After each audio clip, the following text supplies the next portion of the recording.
Let's go, Matt. How are you? Jesse, good. How are you tonight?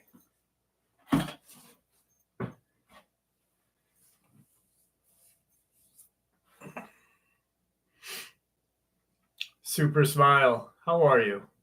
Thank you for joining us. Eramic! What's up, my brother? How are you? Brian Mons, what's going on?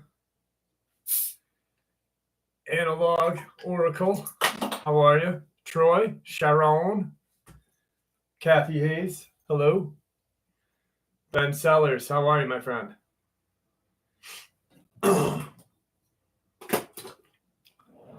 As long as you're done, that's all that matters. Eramic is in the house that Eramic built. What's going on, Sandrew? How are you, my friend? T1 Border Jumper. Nice. Congratulations. Andy Davis, how are you, brother? Record Girl.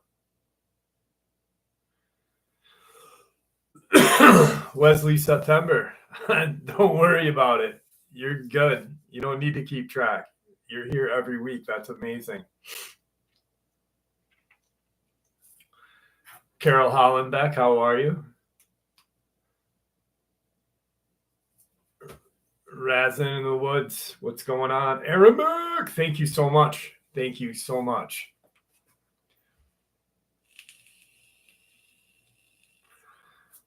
Dude, I was listening to fucking Motorhead Orgasmatron to get pumped up to this live feed tonight. So dumb.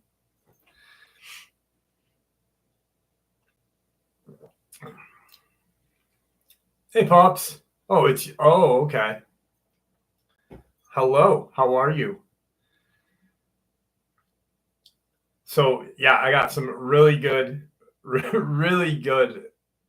Lizzo the Lot Lizard stories tonight. I actually started working on them since Wednesday. So, I'm pretty happy with them. They came out pretty good. T1 Border Jumper, thank you so much. I hope that doesn't cut into your payment on that Fat Boy, brother. I know that's going to be quite expensive. Where were you, Hillbilly? Where were you? If you don't mind me asking. 59th, how are you, brother? Marcel Woods, how are you? D.L. Hemingway, Robert Sharp, what's going on? My week has been long. Long.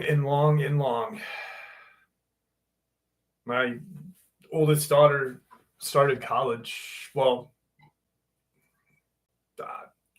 we had to get everything set for her college this week, and tuition was due. And it hurt real bad. My butt hurt real bad. I did not like that.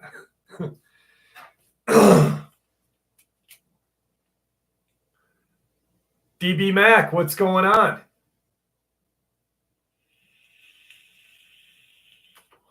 It is expensive. It was, but you know what? I'm proud of her, so that's all that matters. You know what I mean? I got to check on Jane and see if Jane's popping in tonight. I know Shackleneck is feeling a little better. So for all of you guys that said a prayer for our friend Shackleneck, thank you. He appreciates it as well. Wearing me down. Janie is not going to be here. Janie's not going to be here tonight. Let's send a prayer out to her too. She's got a little heart issue going on, so I hope this doesn't wake you up. But we are all sending love and prayer to you, Janie.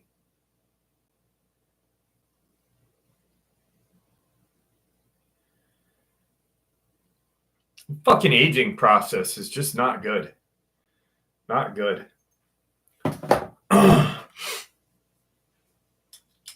Oh, yeah, that's what I wanted to see where Hillbilly was. I missed it, I bet you. Did I miss it? Motorboat, how are you? G Queen, how are you?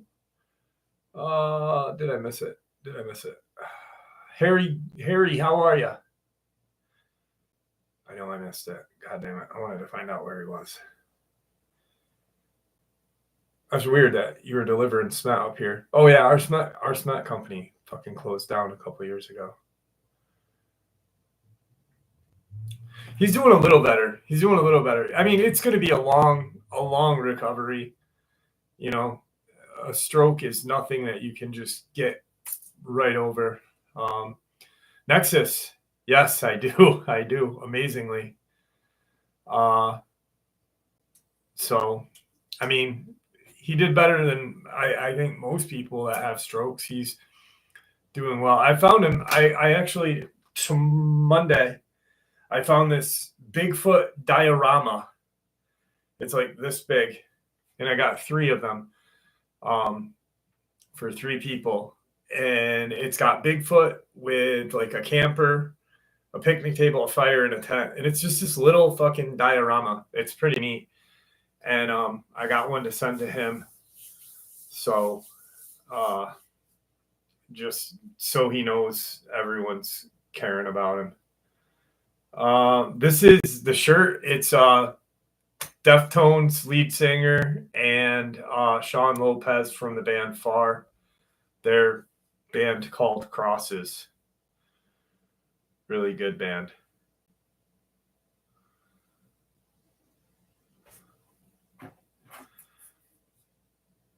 Tina Marie, how are you?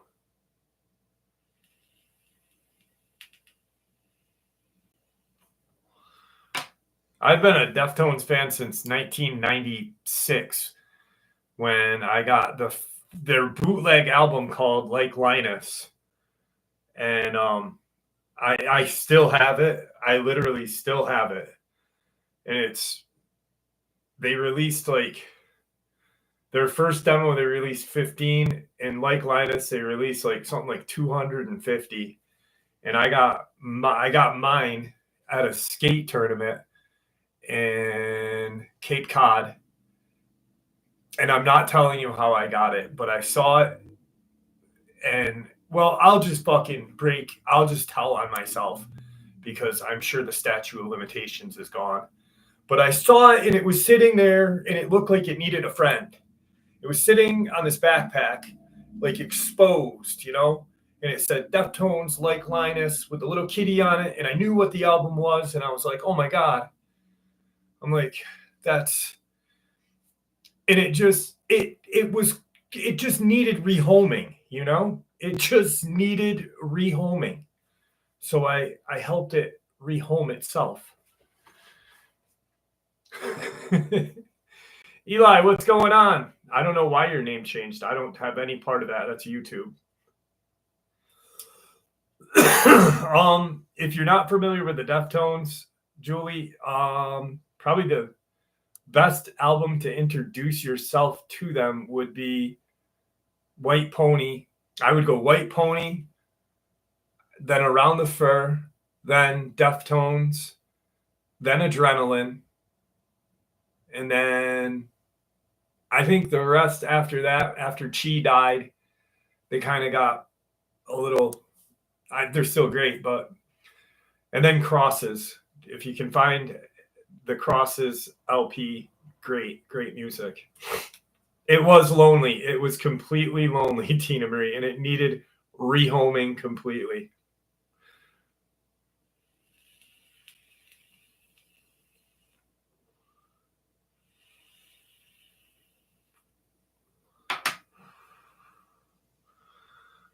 So I've got an amazing assortment of experiences tonight. These are new, right? And then this is what I've been sitting on. And then I've got 3 really good lot lizard stories that I've been doing.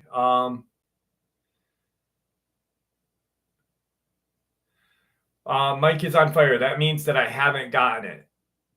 Because if I had gotten it, I would have said, hey, what's up? I say it every week. I say it every day. If I don't, my email, it's for some reason, my emails don't send all the, like, I have people that try to email me for a year and finally get them randomly. So I would just keep trying to send it, to be honest with you. I respond to every email that I get. Like, there's people in here that can attest to it. Even if it's, hey, I just got this, I will be in touch in a couple days or a week.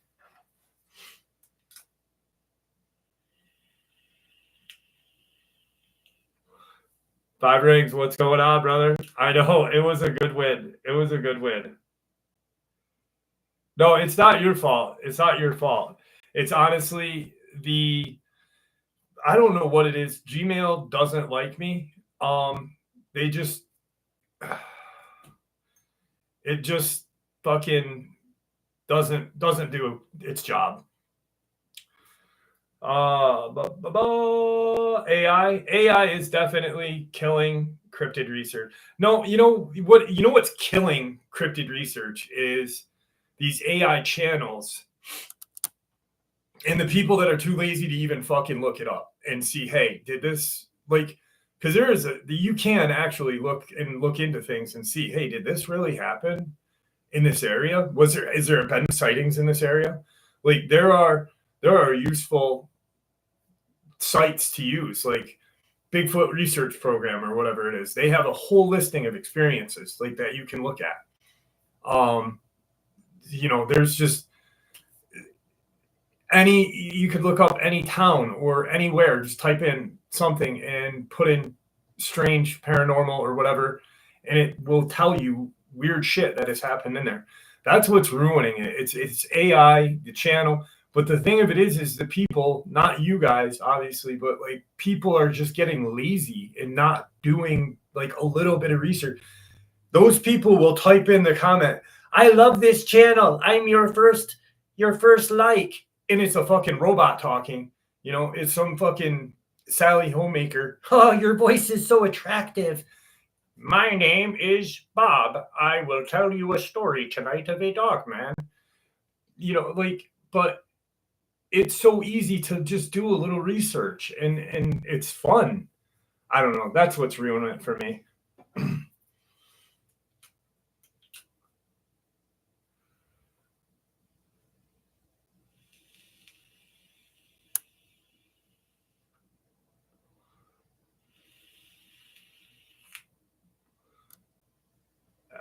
I already said it's the lead singer of Deftones, his second band with Sean Lopez from the band called Far. I ran up to Harriman, I-87, 2 loads of, oh, no shit. What exit was that, Hillbilly?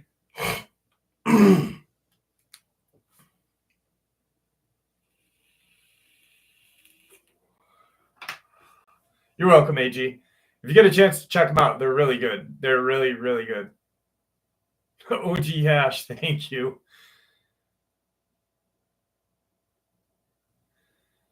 I just said it. I just said what was on my shirt, an album cover. Hercules, what's going on?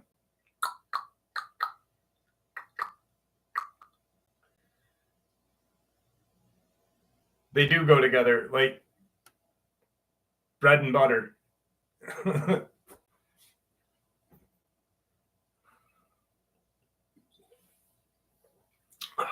I'm glad you made it, Brent. There's Jared. How are you, Jared? All right.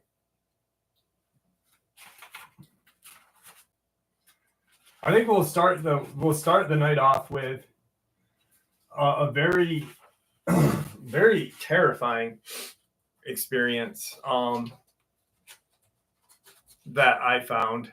And the second I found it, I was like, this is really good. No, the Dogman was definitely not created by the government. Once again, if Marco Polo, Alexander the Great, and all of these people in ancient texts have written about Dogman, how would the government create them?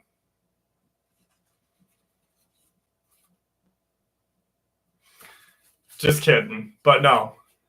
They modify them like the super soldier program. You know what I mean? 175. chip them, modify them. Do not want to see Dogman. Definitely not, George. How are you tonight, George? Care Bear, how are you? All right, this one is fucked up, to be honest with you. Here's a brief synapse of the story. Worked in a daycare with multiple aggressive entities in it. Kids saw them, certain teachers saw them, even ones that were skeptics before. All teachers who saw them or got messed with were ones who did not get along with a couple certain teachers who were very into occult stuff outside of work and were very unfriendly. 3 of us had heard and saw things. We were all disliked by these 2 teachers for multiple reasons. Both myself and my other friend also noticed the way she started treating students. And the paranormal stuff got worse. I would get strangely dizzy in certain rooms. One classroom was more haunted than others. The sink would turn on by itself. The first time I saw it was during the kids' nap time. Cups and dishes started flying off of the sink area, crashing onto the floor, and the sound of washing dishes came from around the corner. After that, it kept getting worse. I would hear claws tapping on the glass between the rooms. I saw an 8-foot-tall shadow person walk by the window. Something squeezed my throat, and I couldn't breathe for almost a minute. My hair would be pulled. I would close my eyes and see images of knives in my skin and feel this awful, hopeless feeling. My friend saw a door that had been stuck open for years swing shut by itself and would hear stuff moving around in that bathroom while the kids were all asleep. My other friend heard deep rumbling voices coming from the ceiling, and her son, who was a student there, kept saying he would wake up during the nap and he couldn't breathe, like something was sitting on his chest. That was the worst part. Kids would cry in terror and refuse to go into certain rooms. Once, a 2-year-old pointed into a room while crying and said, "No, ghost in there."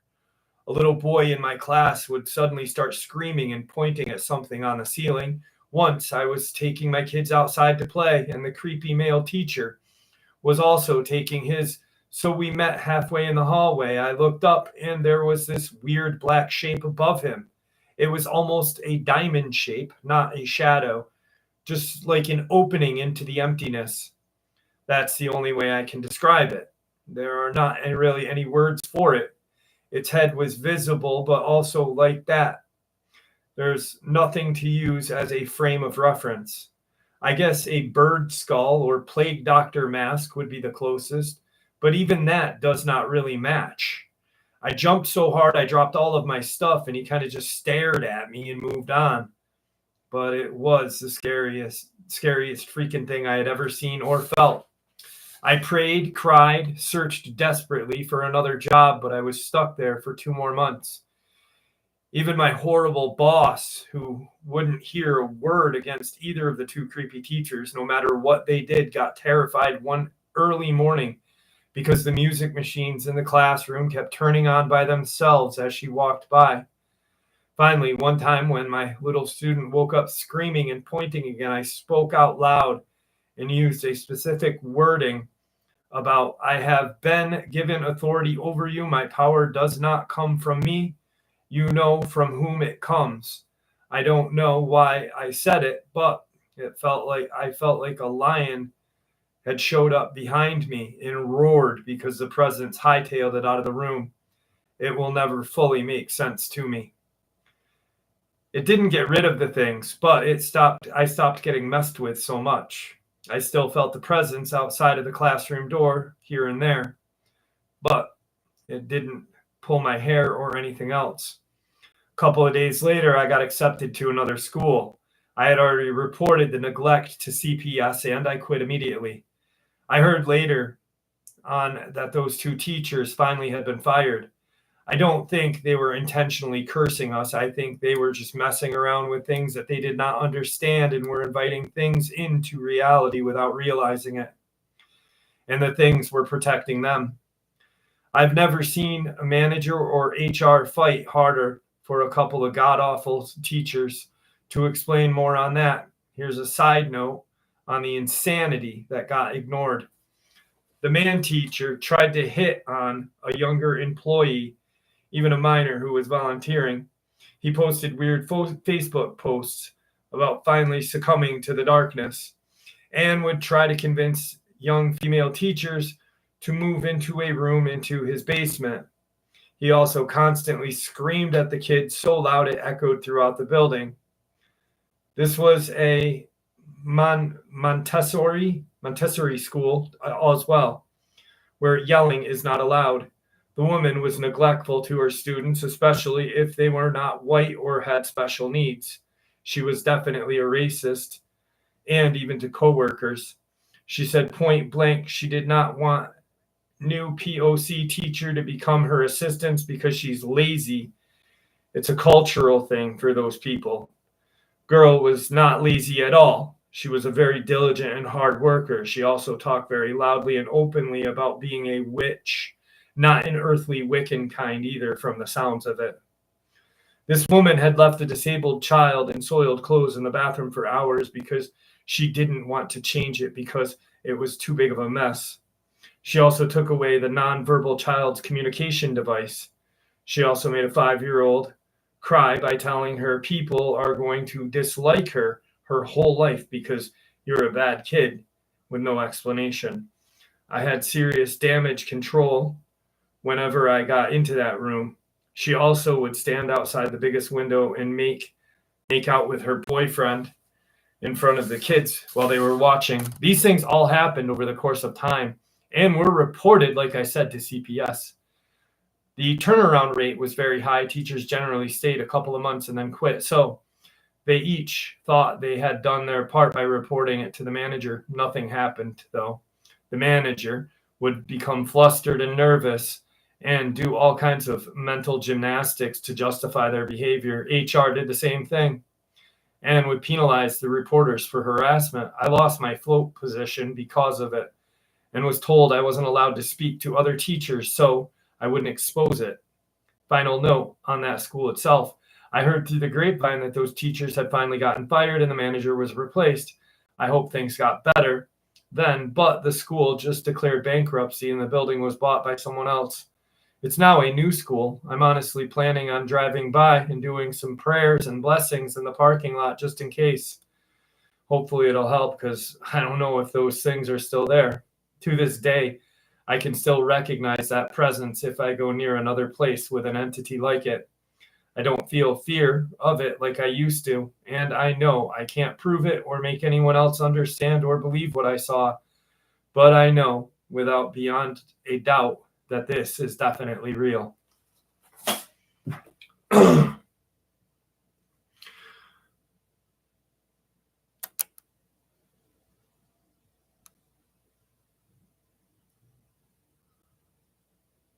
What's up, Bob? How are you? Anastasia, how are you? I told you it was a good one. Keith, how are you, brother? Good seeing you. Justin Jensen. Hey, Azilla, True Seeker. I told you it was a good one. Just because, I think, imagine, when I first started reading it, before I even thought about using it tonight, I was like, oh my God, she's getting accosted by these demonic, creatures or entities. And then I was like, but what about the kids? And then when I kept reading further, I was like, oh my God, that is just absolutely terrifying. Just terrifying. Monkey Crap, how are you? Colleen McDermott.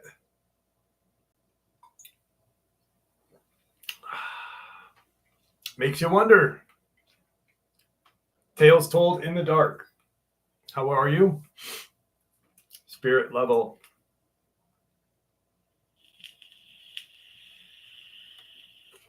And I wanted to share it too, because I know pups could probably relate, not to the demonic part of it, but to the teacher bullshit of it. What's up, Scott? How are you? ATD, what's going on? Samara Osborne.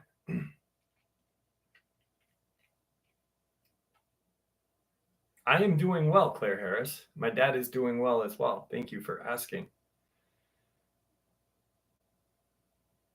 Yeah, it's definitely creepy. What's up, Sam Fran?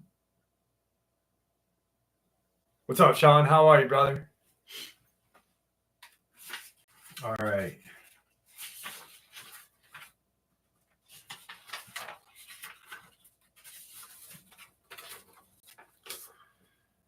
This happened a couple of years ago in Manchester, United Kingdom. I lived in the north of the city, a town called Bury. I worked early night hours. I think I shared this a couple of weeks ago. If I did, I'm sorry. I There's parts of it that I know and parts of it that I don't. So I might have shared it a while ago or like a week ago. But if I did, I apologize. I'm just going to share it anyway. This happened a couple years ago in Manchester, United Kingdom. I lived in the north of the city in a town called Bury. And I worked early night shift at the airport. I'll put the real place names on here for anyone who would like to Google it. Anyway, one early morning in winter at around 2 a.m., I had set off for work. At around this time, there is intermittent overnight road work on the motorway I did, which would send you off at a junction without warning, diverting you back onto a motorway further down. And this night was one of those, taking me off at the Worsley and sending me down through Worsley, skirting around Eccles, around and towards Manchester Large Shopping Mall, the Tafford Centre. I knew the area, having lived there a few years previously, but this time of night seemed unusually quiet and deserted. Normally, I would see an odd person drunkenly staggering down the road or late night taxis scurrying about, but tonight nobody was on the streets at all. I drove down Barton Road, which to my left is followed by a dark canal, which was mist covered, and slowed my car up to the red light at the intersection just before you cross an old Victorian era swing bridge, the Barton Swing Bridge, which crosses the River Marcy below. As I slowed for the lights, I suddenly became overtaken by an immense feeling of dread and panic. The hairs on my arms stood. I broke out in a cold sweat for no reason. I had this feeling like I was a smackhead or something was going to jump out from a nearby brush and jump onto my car. Then, as cliche as it sounds, my car radio suddenly turned off, and the only noise was my idling engine.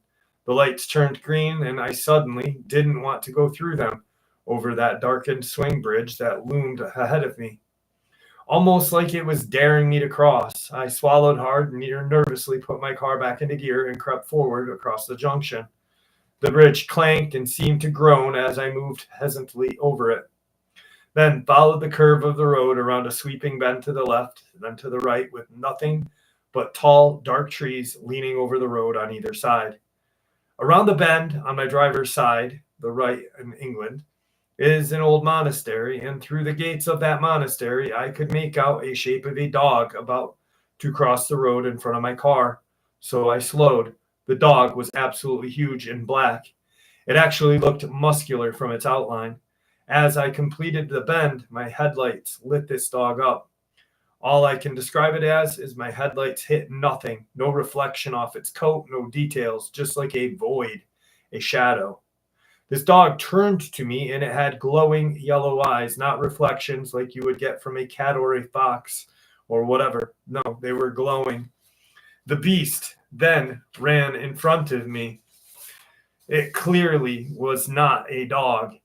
It ran in a motion that was not dog-like. As ridiculous as it sounds, it seemed to run in a jerky motion like the real bad CGI motions of old Sinbad sea monster movies. I followed the beast till it ran to the other side off the road. It seemed to completely vanish from my sight. I looked out my side window, side mirror, and rear view mirror. Nothing. As the car rolled around the next bend in the road past the monastery, the car radio suddenly turned back to life, startling me. That feeling of dread lifted, and this thought randomly came over me. You were not supposed to see that. It wasn't for you. I felt completely normal, but absolutely perplexed by what just happened. I've looked up things that this thing might have been, and nothing really fits. There's a thing called the Manchester Shug, the Black Shuck, but the Manchester Shug is a headless black dog. The Black Shuck does fit. I don't know.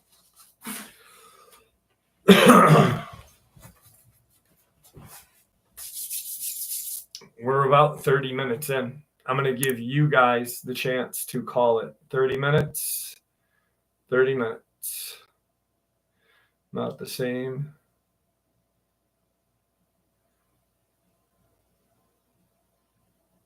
What? Dogmen are not werewolves. No. Dogmen have hawked tail or have hawked legs and a tail. They have a large snout and that hunched body, obviously. Werewolves, according to someone that was on the channel a while ago, have straight legs, human-like legs, very similar to a Bigfoot, have a smaller muzzle, but a muzzle still, not like a Bigfoot, have ears similar to a Dogman, no tail, much stronger, and less of a hunch in their back. Old Painless, how are you? So I'm giving you guys the decision. What do you want? Lot lizard story or another experience? You pick.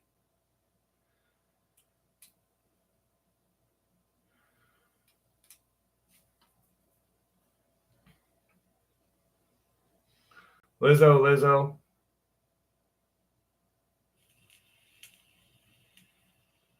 Sonny, the wandering gypsy, how are you, dear?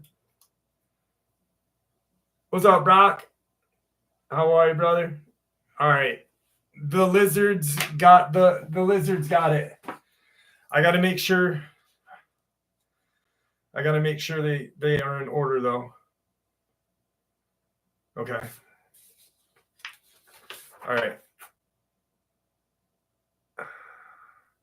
All right, because two fit together. Arabic! Thank you, my friend. Thank you. Oh, last week, we were at the end of the live stream. Last week, we were talking about inorganic beings and like non-sentient entities.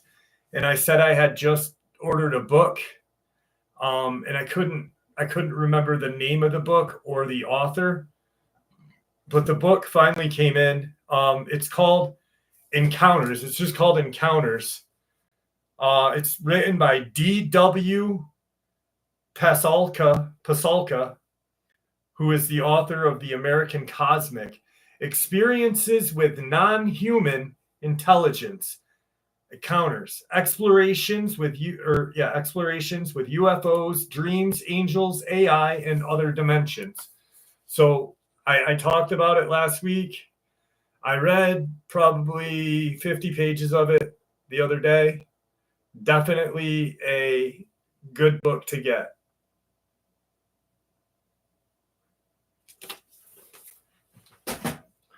All right, so now we'll jump into the Lizzo story. These are the only fictional experiences that you will hear on the channel. And I write them just for you guys. The air at the Midnight Oasis truck stop usually hummed with a predictable symphony of idling diesel, distant country music, and the occasional squawk of the CB radio. But tonight, a different kind of static charged the air, heavy and smelling faintly of brimstone mixed with discount truck stop coffee. Perched regally on the overturned oil drum, overseeing her domain, was Lizzo. Not just a lot lizard, but the Lizzo, queen of the Midnight Oasis. Her neon pink tracksuit shimmered under the flickering fluorescent lights, and her perfectly applied glitter eyeliner caught every stray glint. Lizzo didn't just walk the lot, she strutted. A force of nature with a laugh that could out-decibel a honking rig and a heart surprisingly bigger than her reputation. Chris, thank you so much. Tonight, however, even Lizzo had felt a prickle of unease. Earl, bless his simple, sweet heart, was just finishing up a plate of greasy fries at the diner counter. Earl was a good man, a bit gullible, and his eyes perpetually wide with a kind of innocent wonder, saw the world through a comfortable haze of fried food and diesel fumes. He was Lizzo's favorite, her one true love of the asphalt kingdom, though he didn't quite know it yet. Suddenly, a swirling vortex smelling suspiciously like sulfur and stale cigarettes erupted from behind the overflowing dumpster by the dump station. From it emerged two figures. First, a tall, imposing man cloaked in what appeared to be designer hellfire, his eyes glowing like ember. This was undoubtedly Satan, Lord of Lies, Prince of Darkness, looking rather annoyed as he brushed his rogue potato chip bag from his shoulder. Trailing behind, wincing as he stepped over a broken beer bottle, was Saddam Hussein. Not just Saddam Hussein, but Saddam Hussein clad head to toe in a meticulously crafted black leather bondage gear. His usual stern features were contorted into a pout, but beneath the spiked gimp mask and a delicate leash held by Satan himself, connecting to the collar around his neck. Honestly, dearest, Saddam whined, his voice muffled, must we always portal through the refuse area? My exquisite pleather is simply suffocating. Satan sighed, an infernal gust, and rustled the leaves on a nearby tumbleweed. It's efficient, beloved. Now focus. We have a soul to acquire, Earl the trucker. The prophecy states he will complete our trioca. Lizzo, who had seen everything from rogue armadillos to naked streakers, felt her jaw drop. This was new and terrifying and utterly hilarious. Earl, wiping grease from his chin, looked up, spotted the duo, and blinked. Halloween already? Satan's fiery gaze locked onto Earl. Foolish mortal, prepare to join us for our magnificent love shack in the deepest, hottest chambers of perdition. We have come to usher you into eternity of, well, us. His eyes gleamed with a mix of malice and something akin to a romantic enthusiasm. Saddam tugged at his leash. Oh, he's rather portly, isn't he? More cushion for the devotion? He giggled, a strange high-pitched sound. Earl, finally catching on that this was not a prank, began to edge away, his eyes wide with genuine fear. Oh, no thanks, fellas. I got a delivery in Wichita first thing in the morning. As Saddam, with surprising agility for a man in full gimp regalia, began to circle Earl, ready to corral him. Lizzo knew it was time. She wasn't just a queen of the Midnight Oasis. She was Earl's queen. She sauntered forward, hips swaying, a confident smirk on her face. Well, she purred, her voice cutting through the night like a perfectly tuned air horn. Looky what the cat dragged in out of the fiery pits of eternal damnation. You lost, boys? Satan paused, his attention drawn to her. And who, pray tell, are you, you insolent mortal? Lizzo struck a pose, one hand on her big hip. I'm Lizzo, sugar. And this here lot is my office. Earl is my client. And a private one at that.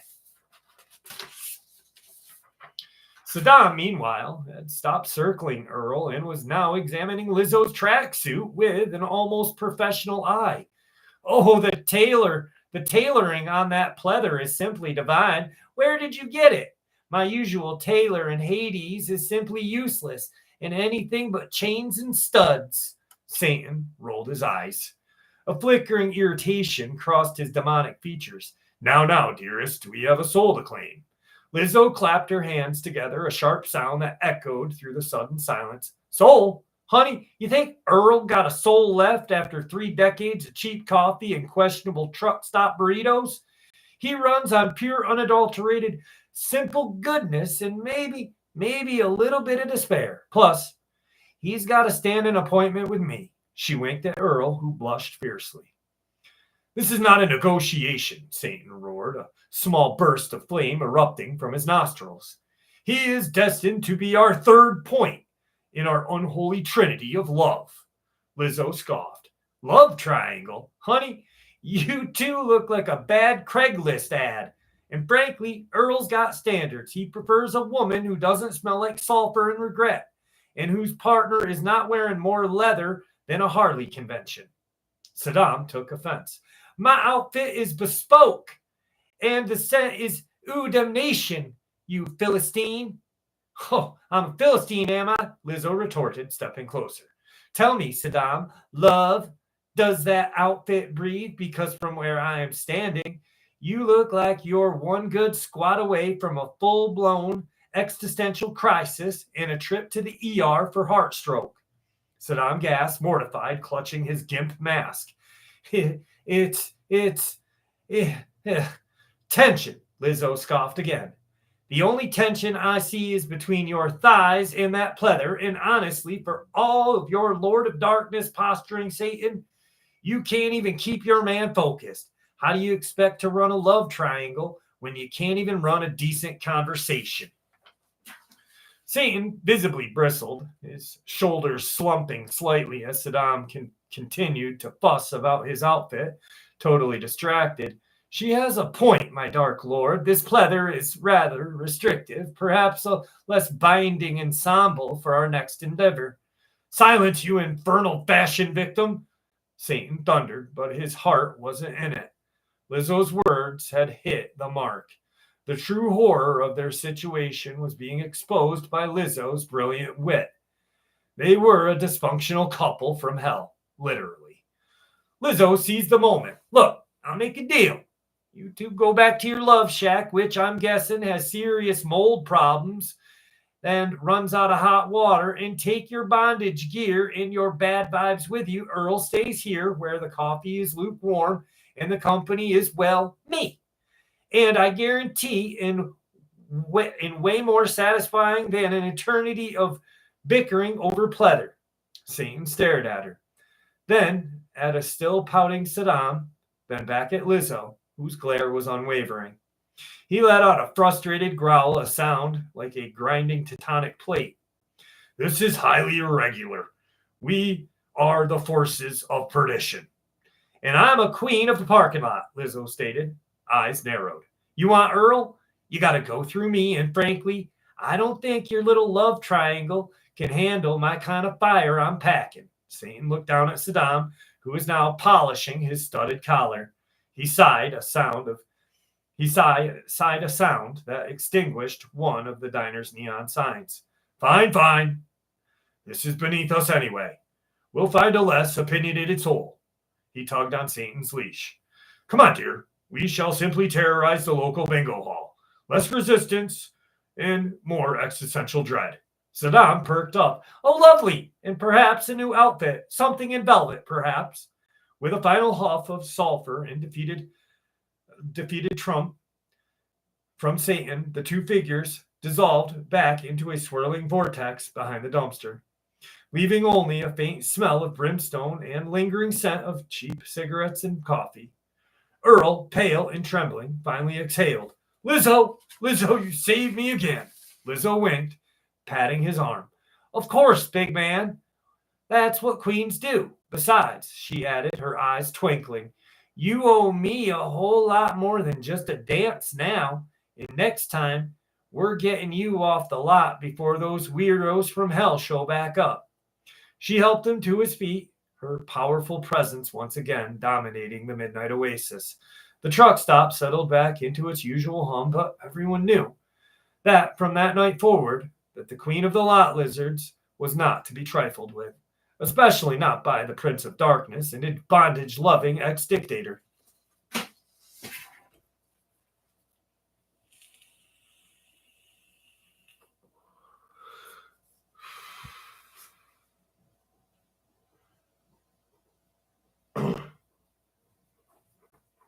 Thank you, Randy, man.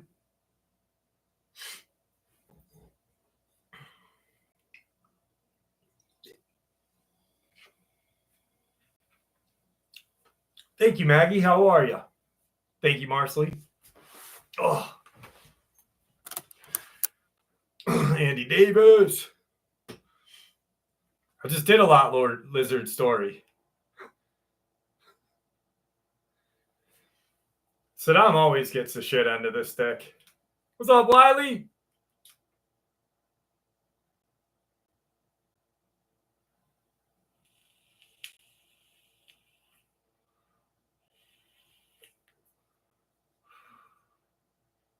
Thank you, Mr. Poor. Why didn't Stephen Hawkins make it to heaven? There wasn't an elevator, only stairs. Jesus H. Thank you, Claire. It took me, I've been working on them since Wednesday. It is a busy night, Jared. It is a busy night. I've got a couple more. I got a couple more. Let's see. All right, this one's pretty cool too.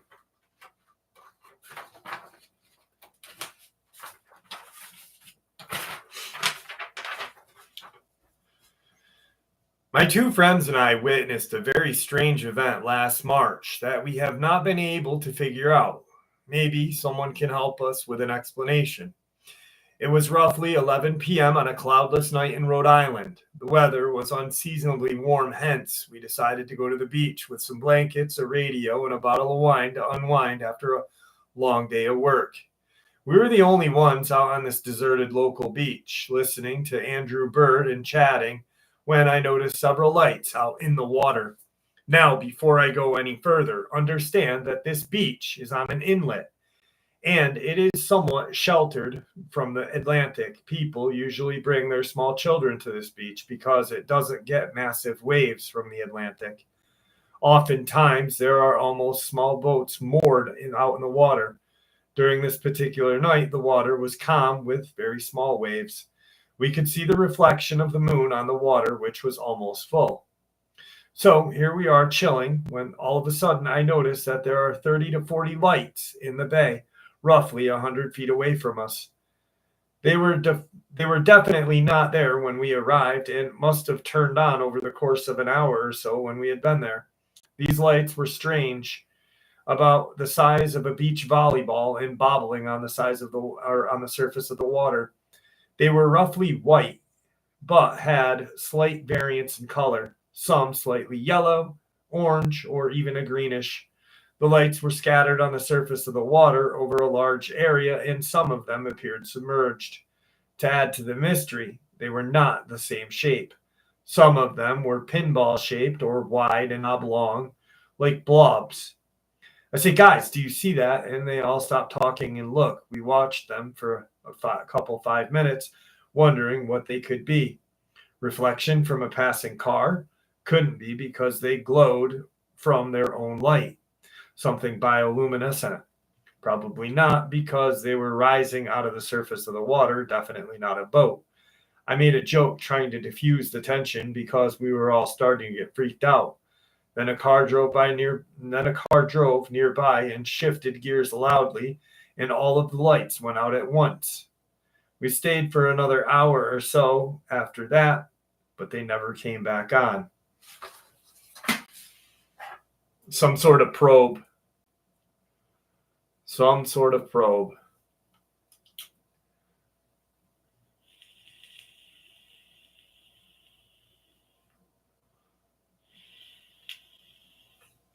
That's what I think, Aramic. Some sort of like alien probe, maybe.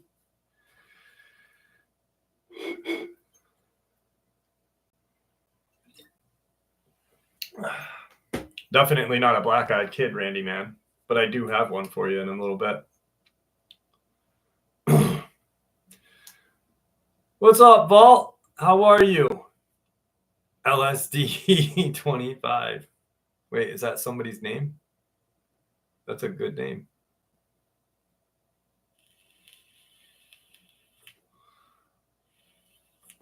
I did look. I looked to see if there'd been anything ever in that vicinity. And because there's been like lights, I know there's been strange lights spotted in Somme Sound, which is up in Maine. But nothing like that. Exactly. That's what I was hoping not for. All right, let's see. Let me find a black-eyed kids experience for you guys. Coyote man.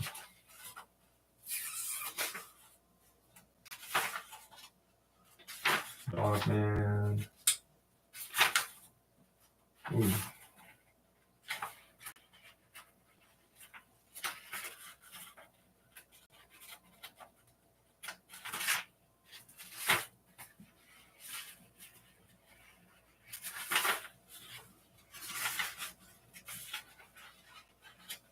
Okay.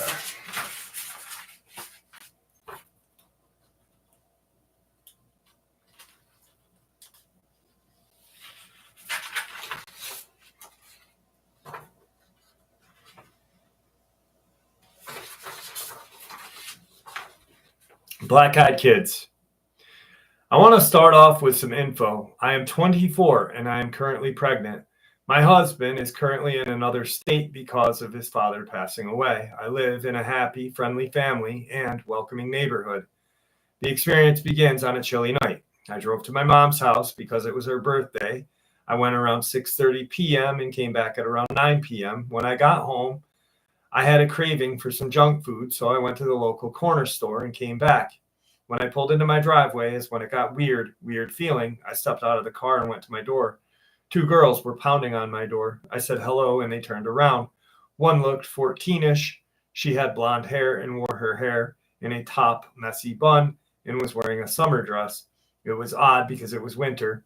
The other girl looked about 9, dark blonde hair, long curly hair, blue and white plaid shirt with denim shorts. All of a sudden, a sense of fear washed over me. I got very freaked out and ran to my car. At that point, I'm hyperventilating. I'm looking down at my shaking hands, and I heard knocks on my window. Sure enough, the girls were there. But then I realized that their eyes were jet black, their whole eyes jet black. My heart skipped a beat. The oldest said, "Miss, can you roll your window down?" I'm not sure if those were the exact words because the windows were up and I was reading lips. I just froze, and the little one said that she was cold and hungry. I did roll the window down a tiny bit so I could hear her better. The little one repeated about food and being warm, and I shook my head. I said I didn't have any food. The older one changed her expression to an angry one, shouting that she wants in, and I turned the car on and drove out of my driveway. 5 hours ago, I was parked in a restaurant parking lot. I am still shaking.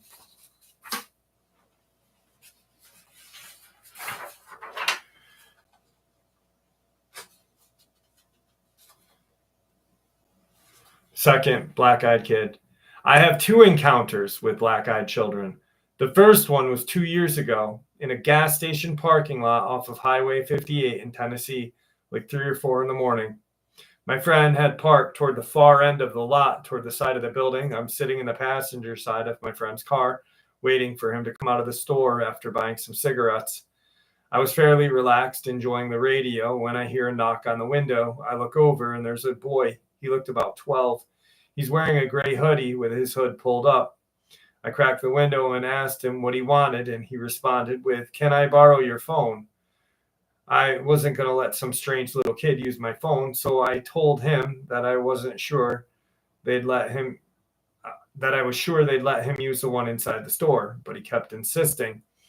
And it was the weirdest thing because the longer he stood there, the more unsettled and scared I started to get. I had rolled the window up by this point, and he became something less than aggressive, by more than insistent. This is when I saw his eyes. His hood slipped back because of his movements. And the only way I can describe the feeling of looking into those eyes is a primal fear. That's about the time he quickly moved to the nearby tree line, and a few seconds later, my friend jumped in the car. He said I was pale as a ghost and asked what was wrong. At that time, I had no idea what in the hell that was all about and had trouble describing it to him. He looked at me strangely and said that he didn't see the kid at all. That really got to me. So when I got home, I couldn't sleep and found out exactly what these things were that I encountered. The second encounter happened shortly after my roommate and my house. This was about 3.5 weeks ago. I'm a night owl, so I'm up pretty ridiculous times of night. It was around 3:30 in the morning, yet again, watching some YouTube. I hear a knock on the front door. I would have normally just avoided the knock on the door at this time of night, but my roommate's girlfriend had left only about 20 minutes prior, so I assumed it was her having forgot something. It wouldn't have been the first time. So I went to the door and cracked it a bit to look. And there were 3 kids. One looked about 16, a girl. The other 2 were little boys who appeared between 6 and 10, respectively. They wouldn't look directly at me, and they held their heads at a downward angle. The porch light cast a pretty heavy shadow over their features. So what they were was again obscured. I hadn't forgotten about my previous encounter, but I didn't know any of the neighborhood yet, and couldn't assume black-eyed kids when it could have just been a desperation standing at the doorstep. I opened the door a bit more, and before I could ask what they were after, the girl said, "Can I come in and use your phone?" I told her I could fetch it for her and let her use it. But again, she asked to come inside. It was as if I had said anything at all, and her insistence grew just like the last time. She stepped from the front walk to the bottom step of my stoop and looked up at me. That's when I saw her eyes, those eyes again. I slammed the door and went into the living room, a good distance away from the front door. I heard a few more knocks over the following minutes, growing more aggressive with each volley until they stopped. I didn't dare get close to the door or the windows again until sunrise. I have since installed security cameras around the perimeter of the house if they do come back. And if they do, I will post the footage. Thank you.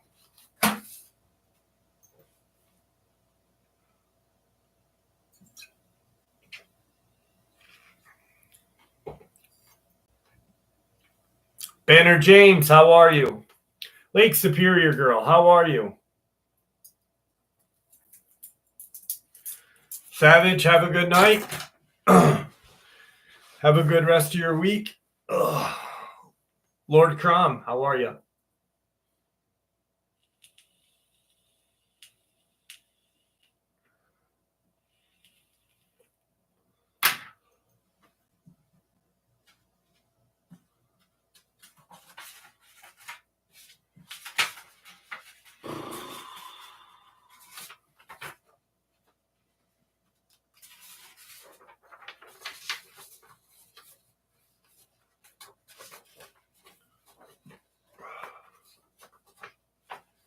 Not yet, Samara. Not yet.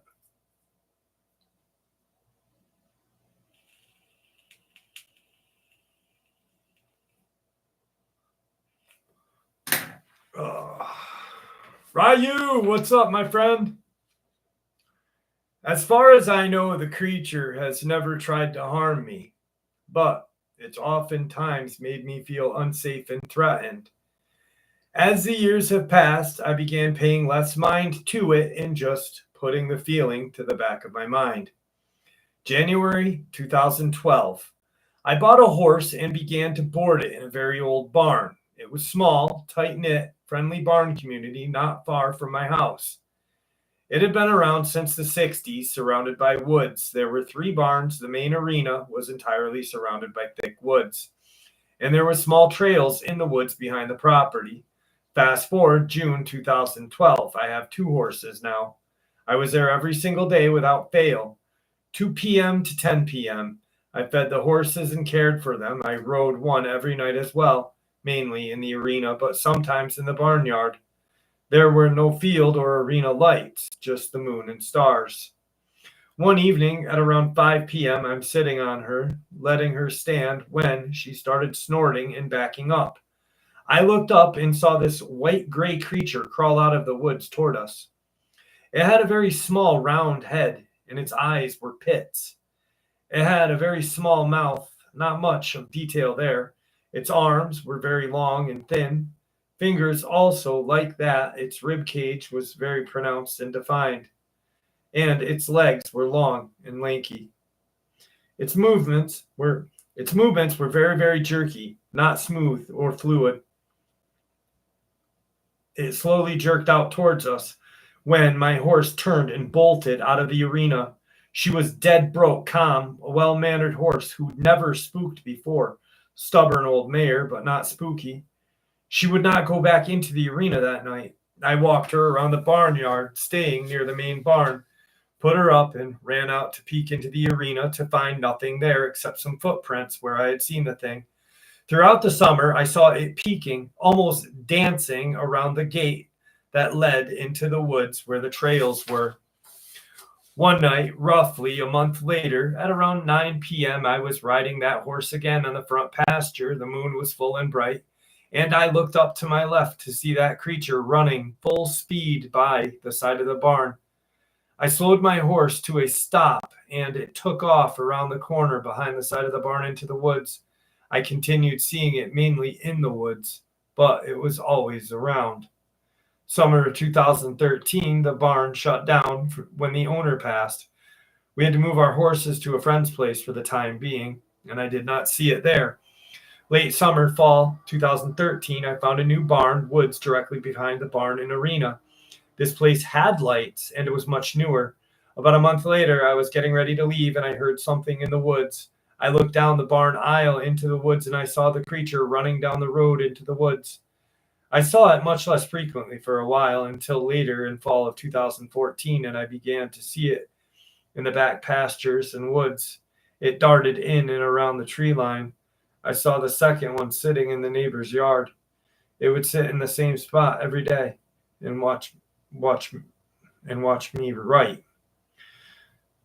Started taking pictures, which were very poor and crappy. I sent them to a friend who claimed he had seen some of these things before, kept seeing it occasionally, but from much greater distance than the first barn. I went with this barn owner to another farm to get some stuff when I saw a very, very large version of this creature run out of the woods right behind a tree I was 10 feet from while I was alone by the trailer. November, I house sat for the barn owner. I went out at around 2 a.m. to fill the water troughs and enjoy the full moon and cool night. I'm sitting in the back pasture when 3 of those creatures began coming out of the woods. One came up to the trees near the trough where I was. The other 2 were walking along the tree line. The horses were silently munching their hay pretty far from where these creatures were. I messaged the guy from earlier and told him what was going on. Since that incident, I haven't really seen them. Last summer, I did see one outside of my house staring into my windows. A few weeks ago, one was outside of my bedroom window tapping and making a strange, faint shriek sound. I know there's a lot of typos in here. I'm not the best writer, but thank you.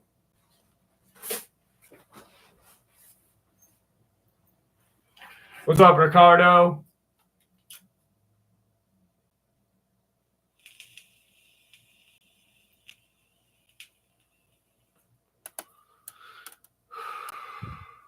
Larry Lindman, thank you so much, brother. Thank you so much. Yes, definitely a crawler. I don't have any tonight, Susie Smith, but I'll look into it. I think I might.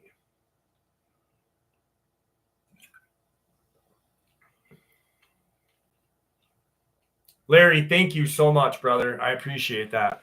Oh, Jeff, what are you saying before you blow the horn? What language is it?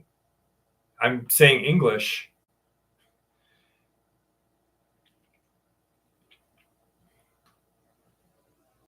I'll blow it on my time. Jesus, don't tell me what to do. Delirium, how are you? There they are. I'm so glad. I am so glad that you're here. Larry, thank you. I can't believe how close we are. Alfie, how are you? Thank you. Have you ever heard of vortex located over the U.S. and the world? I heard government experimenting creating portals using vortex. The natives and spiritual people claim we have one. So yeah, I talked about this when I was when I was up where Tom Mezek disappeared once. Hang on, I gotta adjust my balls. Oh. All right, so I was up where Tom Mezek disappeared, and I was just talking about a bunch of shit one day. And a vortex and a portal are pretty much the same thing, from my understanding. But I think that the government, Native Americans were aware of all of this. The reptilians, the draconian, the evil entity that I talked about in the upload I did the other day, had taught the native people about these things. They had seen these things firsthand. And I think throughout the years that the agenda taught our government, but as well as ancient natives was talked about it as well. There's parts of these like in, you said you're in Taos. So there's parts of oh, my brain just shut off. Fuck. Silver Spring. Oh my God. Oh my God. My brain just shut off. Bob and JR. Oh my God. There's parts there. Oh my God. My brain just shut off completely. In New Mexico. Oh, my brain is not thinking at all. But in some of those ancient native spiritual places where the petroglyphs are, there's areas that people aren't allowed to see.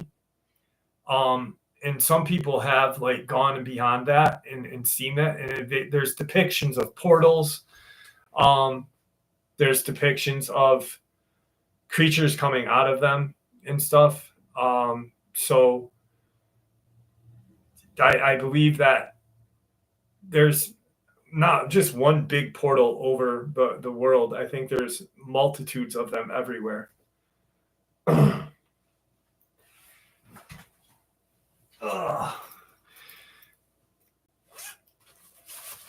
You like that one, Harmonic?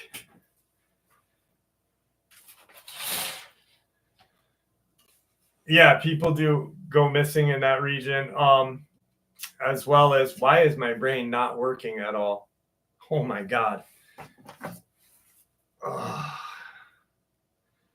I don't know if you've caught the videos that I've done, Alfie, talking about New Mexico, but I've dug in quite extensively on New Mexico and Lower Colorado. Like, I have done a huge amount of work on it. And, so I can only share Nephilim stories that I am shared with or come upon. I'm not going to create Nephilim stories, Orion. Unfortunately, I don't. They're few and far between, and I'm not going to put up videos. So, but yeah, what the fuck? Why is not my brain not working? Oh my God. Let me pull up. I gotta pull up where Robert lives.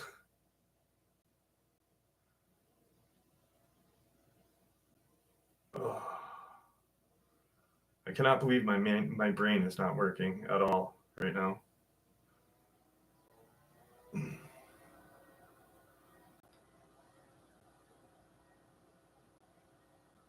Gila. So in Gila and shit, it's these things come out of these. I believe, I'm not an expert. This is just theory and judging off of what occurs there. So, in Colorado, in southern Colorado and northern New Mexico, there's a lot of disappearances. A lot of people have gone missing since even before Europeans came to America. Natives have talked about it. That's why those petroglyphs, some of them are banned to even look at. There's an area in Colorado somewhere that it's close to Red Rocks, I think, that you can't even get near. The government has like blocked off because of supposedly what is drawn there. So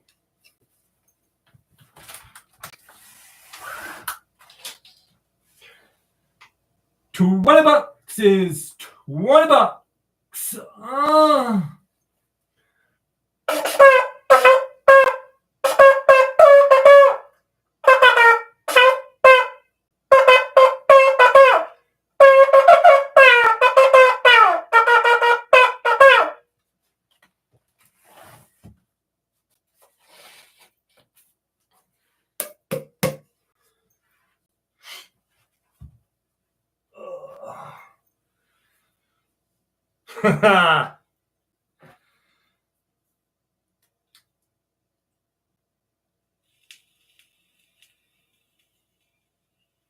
Imagine Hercules, Misfit.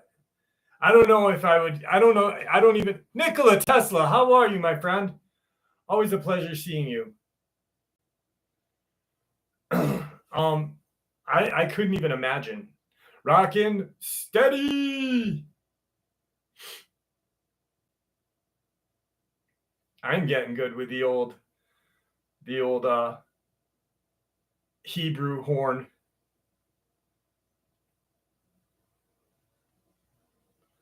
Yeah, Delirium. He's doing well. He's getting better. He was, last I talked to him was a couple of days ago. It was the same day Andy Davis talked to him. I think Andy Davis and Sonia talked to him.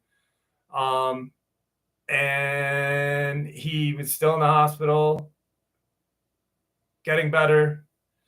And I had sent him a picture or something. So, but yeah. SDL.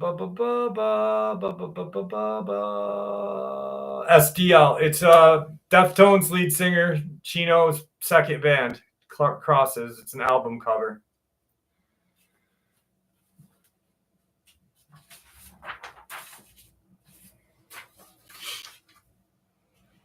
This happened when I was a child. I live in South Africa. And for as long as I can remember, I have been afraid of being alone in my childhood home. No one could ever figure out what it was that I was so terrified of, but since I was a toddler, I've never slept alone in my own bedroom or separate from someone else until very late into my teen years, when we finally moved from my childhood home. This went on for as long as I can remember, and I've had experiences in that house that we cannot explain. My dad told about an experience he had during this time. He was sitting outside on a terrace overlooking the swimming pool in our yard, just relaxing and sitting down, having a beer and a cigarette. In his usual way, when he saw a series of white, blue, and yellow lights that made a whirling sound fly over the swimming pool, maybe 7 feet away from where he was seated. He said that it floated or whizzed over the water from the right to left and then flew out into the night sky. Around that same time, family was leaving our house. Apparently, it was my dad's 50th birthday. On their way back from leaving the house, they had a remarkable UFO sighting that they watched for a few minutes before it flew away. They said it hovered over the field and they could watch it for a while. I didn't know about this when I had my experience. I was about 7 and 9 years old. And this thing was going to be the night I was asleep on my own in my bedroom for the first time. And my parents did everything they could to doll it up for me. I got new bedding. They decorated it to get me excited to sleep in there on my own. I was not forced, but I was excited to try and overcome the fear I had, so I went with it. They turned off the lights and left the door open a crack for me, and I did fall asleep. Sometime in the middle of the night, I was awoken by a bright white light shining through the curtains. The curtains were thin and opaque, see-through like a voile. I watched the light get brighter with no fear, but what began to freak me out and confuse me was when I saw someone start to walk toward the window. I saw the outline of something like a child height, no more than 4.5 meters tall, with a large bulbous head. I watched it walk all the way over to the window. It proceeded to crouch over and cup its hands over its eyes and lean over to try and see into the room. After that, I only remember blacking out. I woke up hours later in the dark, and that's when I got out of bed and called for my parents to come and get me. I have never since tried to sleep in my own room bedroom since then while we were living in that house. Once we moved out, I had no problems.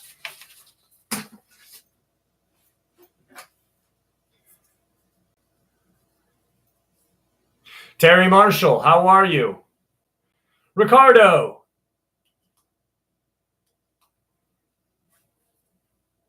Tiffany Cooper, how are you?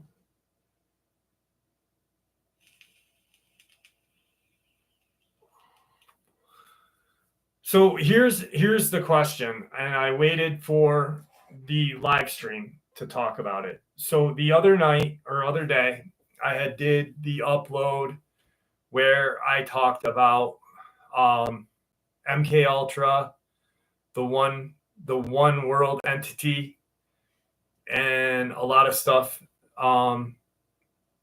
Aramic knows that this one thing that I have access to that I shared with him, but I have other information that I have not.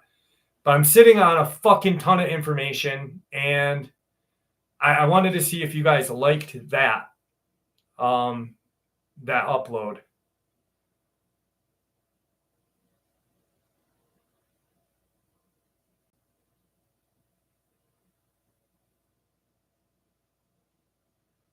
Okay, nobody is answering. All right, JJ, yes, okay. Because I want to make sure, you know what I mean? Like, I don't want to just drop the info and then not have people listen to it.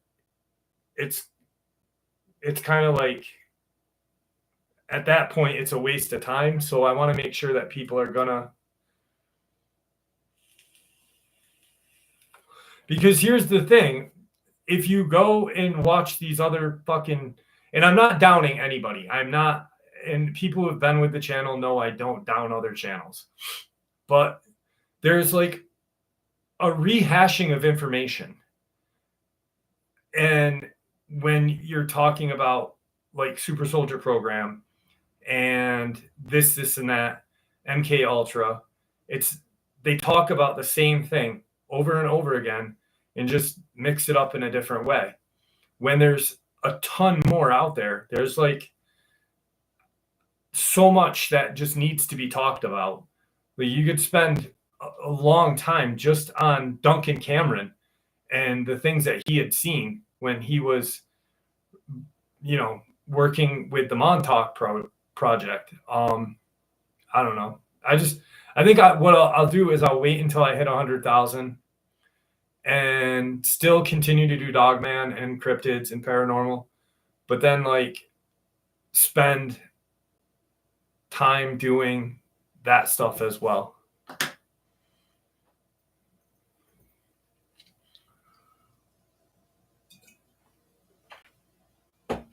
Texas Mama, how are you?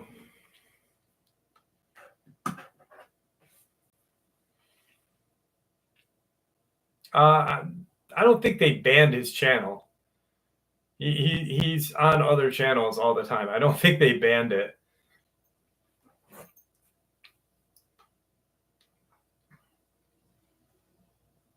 Because if that was the case, fucking Michael Prince would be banned, and he's not. He's got his own channel out, like, and he was technically the super soldier that did all of that work that people talk about, so a lot of people say things that just don't happen. Like, I had heard someone say something like the YouTube creator party contacted them and they had like 1,000 subscribers. And I was like in my head going, that doesn't happen at all until you have over 100,000. Like, I just got an email from YouTube saying, hey, we're setting you up with a YouTube partner manager because you have X amount of subscribers. So like, people just say shit to say it, What's up, Brian? How are you?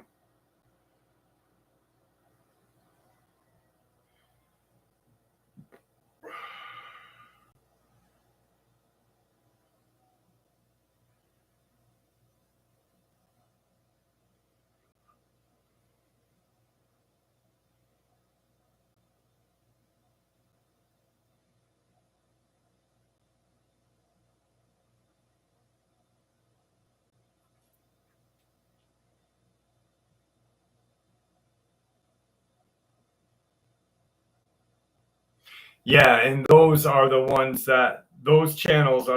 that are really big outside in. Those are the ones that are just big. I'm saying, like, that sentence kind of just went over and under, I guess. They send you a play button, like this plaque. No, what I meant was there was a channel that he was saying something that he had clearly not researched, and he was talking about how YouTube creators said, "Hey, you need to stop doing this," and that doesn't happen. Like, I've talked about so much shit, and I've never had YouTube say, "Don't talk about this anymore." I've had other entities say, like, email me and say, "Don't." Tommy, how are you? Long time. Long time. But those channels, like you're saying, outside in, those are the huge channels that have like millions of subs. And of course, everyone's going to believe a channel that has 1 million subs. Why wouldn't you? They have 1 million subs. They got to tell the truth, right?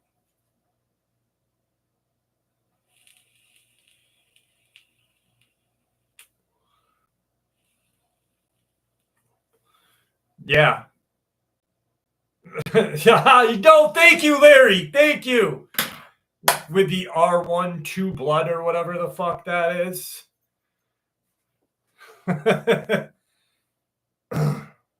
Exactly. Subs do not equate credibility. SDL, I'm glad you did. Thank you. Sea Mustard is funny. What did you think of the channel? Have I talked to Brad lately? No, I have not. I've got to, though. Thank you, George. I appreciate that, buddy. What do you think is missing these persons? What do I think about the 411? Well, considering Aramik is back, considering I have a missing 411 in my hometown, and my family member was in one of the missing 411 movies, and was the undersheriff in the case. I think they are getting abducted by portals. I think that it is a preemptive kind of run through to see what will happen when shit hits the fan. They talk about a depopulation. They talk about a mass depopulation. Either they're going to take us and put us into enslavement camps, which they're creating every day, or they take us and make things with our DNA that we don't want to become.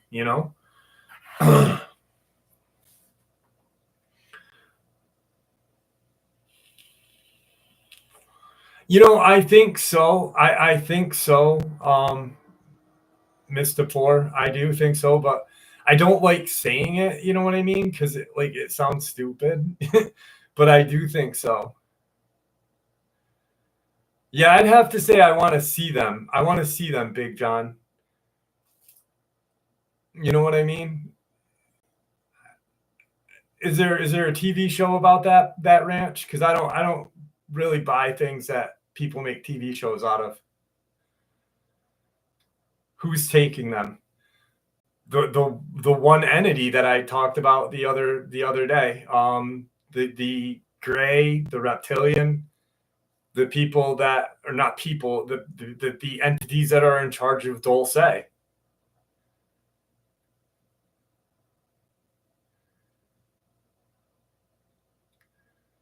It's definitely not the government. It's not the government. The government, that's the thing that people, okay, here's something that I've thought about, and I've wondered why nobody, you guys do, because you guys think, you know what I mean? Like, you guys are thinkers. Even when people are like Monkey Poop asking questions, that's just because he's thinking, right? But okay, so if you're not thinking, you're just going to be like, meh. But people think that the government is in charge. These alien programs, Dulce, the missing people in Alaska, the fucking, that mass disappearance of all of those people up in Alaska. The government did. I love it when people are like, the government gave them permission to do. No, they didn't. They were going to do it either way.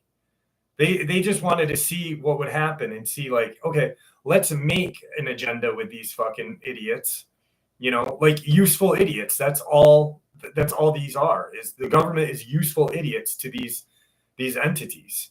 If you can travel through a portal and you are an alien / demon, how are you like, does a human life matter?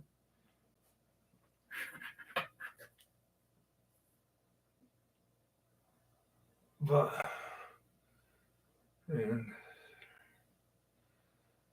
huh. I'll have to look into that. Thanks, Big John. I'll look into that.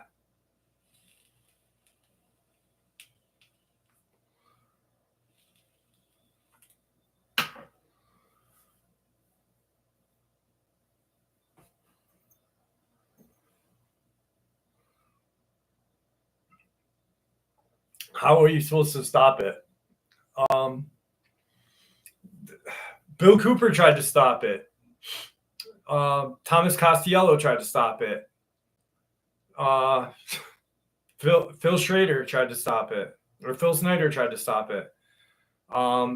There's tons of other people that tried to stop it, and you know what happens? They get found in a closet, hung somewhere. And I really think, like, if you really sit down and think about it, like everything that's going on, like the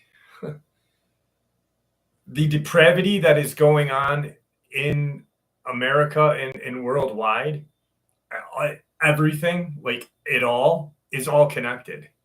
You just have to like really look at it. Like, why are all these people end up in a closet being hung? Like that many people aren't depressed, especially, you know what I mean? But they just happen to look into these things and look into other things that are connected with it.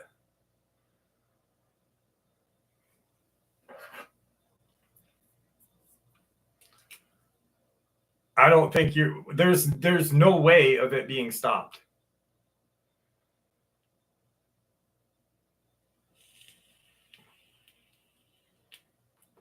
No, I did not see that. I did not see it.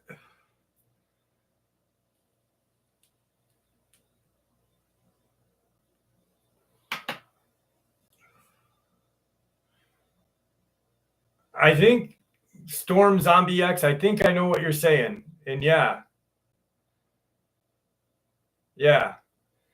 But like what Chester, Andrew Bourdain, like they say Andrew Bourdain hung himself because of his girlfriend fucking cheating on him. Dude, he was looking into things too.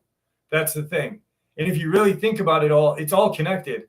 Like I'm oh my God, I'm probably gonna fucking kill my fucking oh, how can I word this without destroying things? Religion is used as a fucking ploy. Not religion, but yes. Like this weird fighting and weird shit and everything is used, and like Mossad, CIA, all of these other fucking things are like all connected and doing the bidding for these things. And if you really think about like who works for these agencies and what they really do and what these David Icke uncovered, it's like it's all connected. I don't want to say anything like and get canceled, like get the channel canceled. You know what I mean?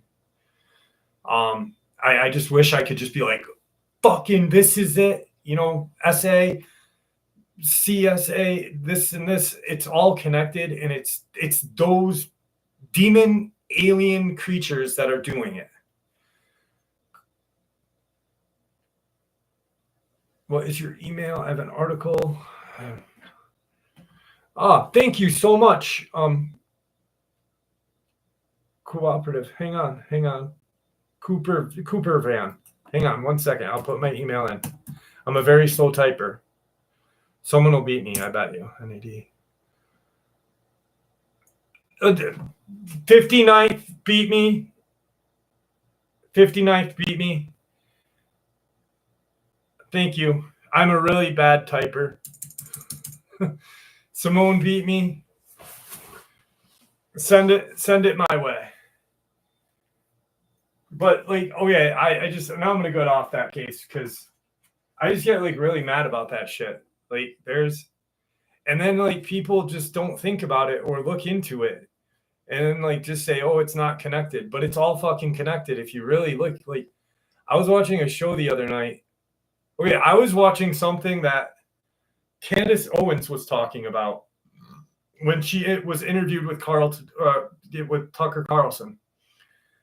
And what she was talking about, and I was thinking about certain things, and then I was thinking about what she was saying about like 3 different cases. And then I was thinking about Andrew Bourdain because I love Andrew Bourdain. Andrew Bourdain is my fucking hero. Like I wish that he didn't go down like that. He's like I really looked up to the guy. He's quit drugs on his own, like I did, and just became something that he never thought he was ever going to become. Like I did. I never thought this channel would be anything, and it's a little something. But then I started to think about, holy shit, this is connected to this. And then I was like, and then I started doing more research the other night downstairs when I started sharing stuff in that video that I did the other day, talking about the one entity that nobody talks about and the Luciferian agenda.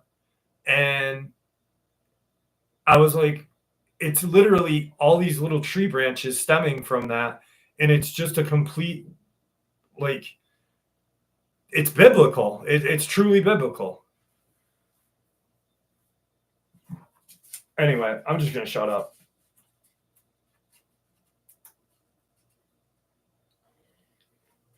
Rockin' Reef, how are you?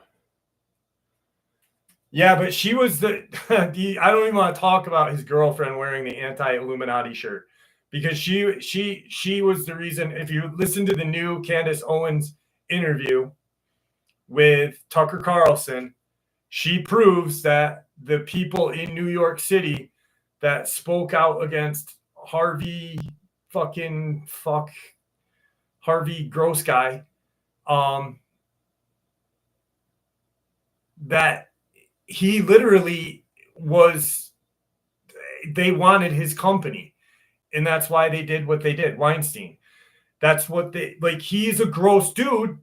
Like I honestly watched that interview with Candace Owens and Tucker Carlson. He's a gross dude, but like they wanted Miramax and they got it. Just like, okay, here, like with Michael Jackson. Michael Jackson got proven he was innocent. He was proven innocent. But if you remember, like his name, no, he was never proven innocent. People still think that, but he was. The only reason why that lie came up was because Sony wanted to keep the record catalog of the Beatles. Michael Jackson was winning it. How else do you beat somebody but character assassinate them or assassinate them? Yes, he was totally innocent. So they like character assassinated him.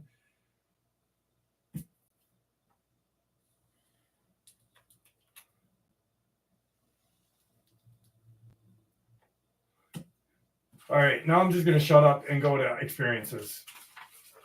Sorry, I'm really sorry we went fucking way off kilter on that one. I'm so sorry. Sony did SDL.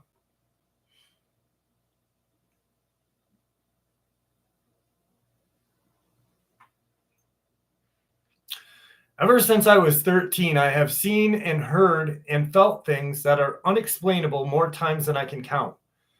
I have a family history of mental illness that could be the reason as to why I have these experiences. So when stuff like that happened, even though I was terrified, I would brush them off as hallucinations. I'm on medicine now that is really helping. And when I do have hallucinations, they are far and few between. However, this time in particular has me totally confused and thoroughly creeped out. I was 17 at the time. My family and I had just gotten back from vacation really late, and we all agreed that a shower before going to bed would be really nice. My family is really big. There are 12 of us, and 8 of us were living in the house at the time. I said I would take the last shower because I wanted to sit outside and get some time alone. The only light source was one of those street lamps to light our driveway. Our house was in the middle of absolutely nowhere. It had been about 15 minutes, and as time passed, an uneasy feeling started to creep into my stomach. I felt like probably a good idea to go inside. But when I heard the coyotes yipping and howling somewhere out in the field, I decided to stay outside for a little bit longer and listen to them. That's when pure fear consumed everything in my body. Not even controlling my own body, I slowly looked over the road, and that's when I saw a 10-foot tall figure with elongated arms and legs and giant red eyes gliding down the road. About as fast as a slow-moving car. This thing was really, really thin, was standing completely straight up, and was hovering 1 to 2 feet above the road. I watched in horror as this thing passed by our house without a sound. The whole time I could not move.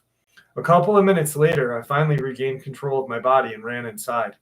I did not tell anyone about it other than my doctor because I thought it was just another hallucination. A year later, I moved in with my sister and brother-in-law. Well, my brother-in-law and I were on a bike ride at around 11:30 at night, talking about creepy experiences we've had. I started to tell him about the Coyote Man, as that was the name I had given this creature. As I was explaining the features of this thing, his face grew more and more confused as I continued to talk. And just as I was going to talk about its big red eyes that this thing had, his face lit up. I asked him why he was making his face like that, and he lifted his hands up to his eyes, making large circles with both of them. I started to get really creeped out. And that's when he was like, it had big red eyes, ? I immediately started to get chills. He started to explain that when he was 19, he had seen the same exact thing. The night before he saw it, he had heard coyotes yipping and howling as well. I was freaked out to the point because I had never told anyone about it other than my doctor, and I thought I was just seeing things.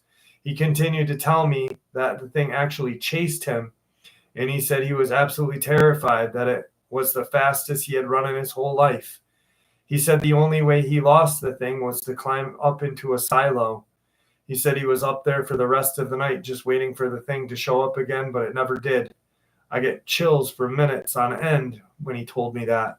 I have no idea what this thing was, as I have never heard anything like it since. Every time I think about the experience, I get super creeped out. Thank you.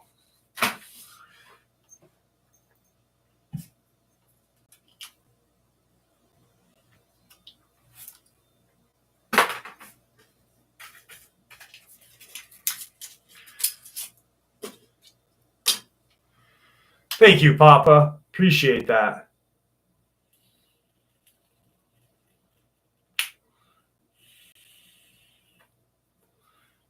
You mean a crawler? A crawler, Grim? Because a rake is just essentially a creepypasta name for a crawler. Jimmy! What's up, Jimmy? How are you, brother? You better say hi to me.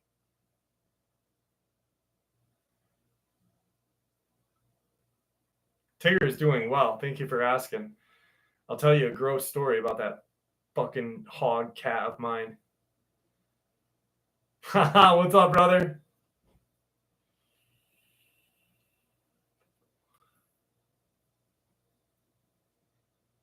Thank you, Volkshaw. So, yeah, I know what you meant, Grim. But, so, Tigger is very furry, right? And I had just, like, I have OCD really bad, like, really, really bad. I vacuum my house 3 times a day. I don't know why. It's like my house is super clean. And so his litter box is in my bedroom, and so my room is always clean. I get out of the shower, right? And I hear him in the litter box going, I hear that, and I'm like, oh, God damn it. I just got out of the shower. I'm like, I hope he didn't drop ass. And, of course, I walk in, and, of course, the smell was Tigger's dropped ass. And I'm like, motherfucker. So he jumps out, right? He jumps out because I must have startled him as he's dropping ass. He jumps out of the litter box, and I look at him, and I'm like, what the fuck? and he's got a turd still attached to his asshole, and it's flying with him as he jumps, and it lands on my carpet, and I'm like, and he just runs down the fucking hallway like nothing happened. Like this flying turd didn't fucking come out of his asshole in front of me. He doesn't come back. He can look at it and smell it. No, he leaves it there and walks away. So there I am in a towel with a turd on my floor. I had just vacuumed, pissed off. So I had to walk back, get toilet paper, pick it up, puke. I'm like, And then he comes in while I'm gagging to look at me and give me those attack eyes because I'm making a weird noise. And I'm like, dude, you are a scumbag. Get away from me. Because so like one day I'm taking a leak downstairs in my bathroom and I'm watching Sopranos. And you know the part when fucking he's watching the ducks in his pool and the ducks are making all that noise? So I'm taking a piss. The ducks are quacking on my phone. Tigger hears that noise, jumps off the couch, and comes and runs and attacks me. Like bites me, scratches me, and then runs away. So any weird noise, he wants to attack. So when I'm going, he's like,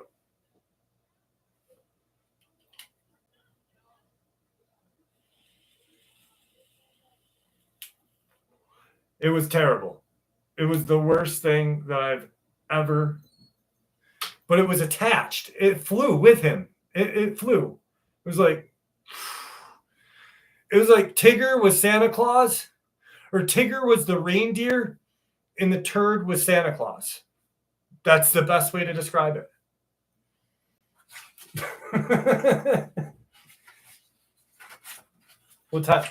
Lizzo. Let's do a Lizzo story. All right. Here is a Lizzo story.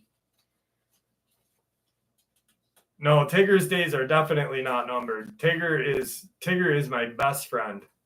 He is literally he could probably shit on my bed and I wouldn't kick him. I love that cat.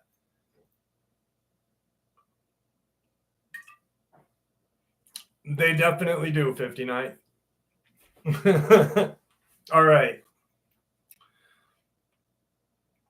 The aroma of stale coffee, diesel fumes, and desperation hung over the Rusty Rivet truck stop. Amidst this symphony of American road life stood Lizzo. Not the Lizzo, mind you, but Lizzo, queen of the lot lizards, a formidable woman whose beehive hair defied gravity, whose sequenced denim vest sparkled brighter than the freshly polished chrome bumper.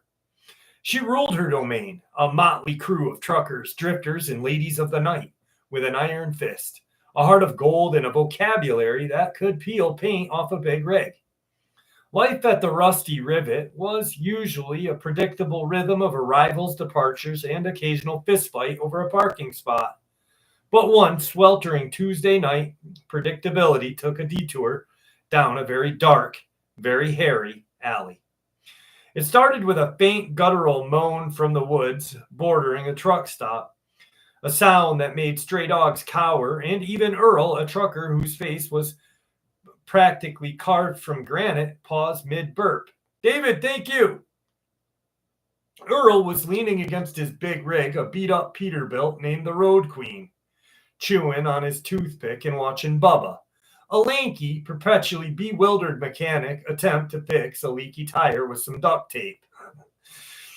Sounds like an old man Henderson's got indigestion again, Earl grumbled, but his eyes were scanning the tree line.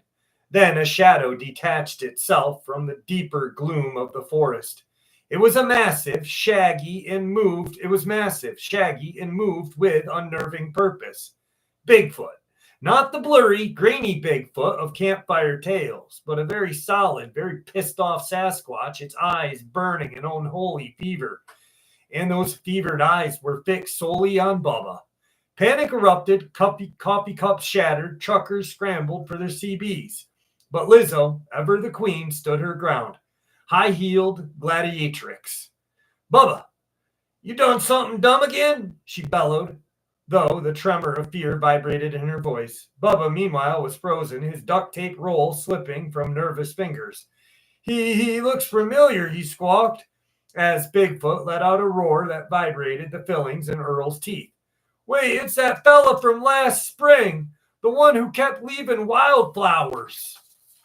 Indeed, it was the same one from months ago that had developed a bizarre crush on Bubba and Lizo, showering them with wilted daisies and an unsettling intense stare before being driven off by a volley of beer cans and Lizzo's sharp tongue.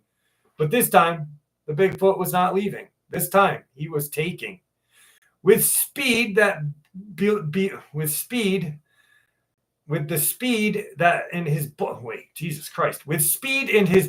Bigfoot lunged. Bubba let out a shriek that shattered glass, but it was too late. The majestic beast scooped him up like a rag doll, slinging him over his broad, hairy shoulders, Bubba's legs flailing wildly. His last intelligible words, a despair. He's got me. I think he shaved.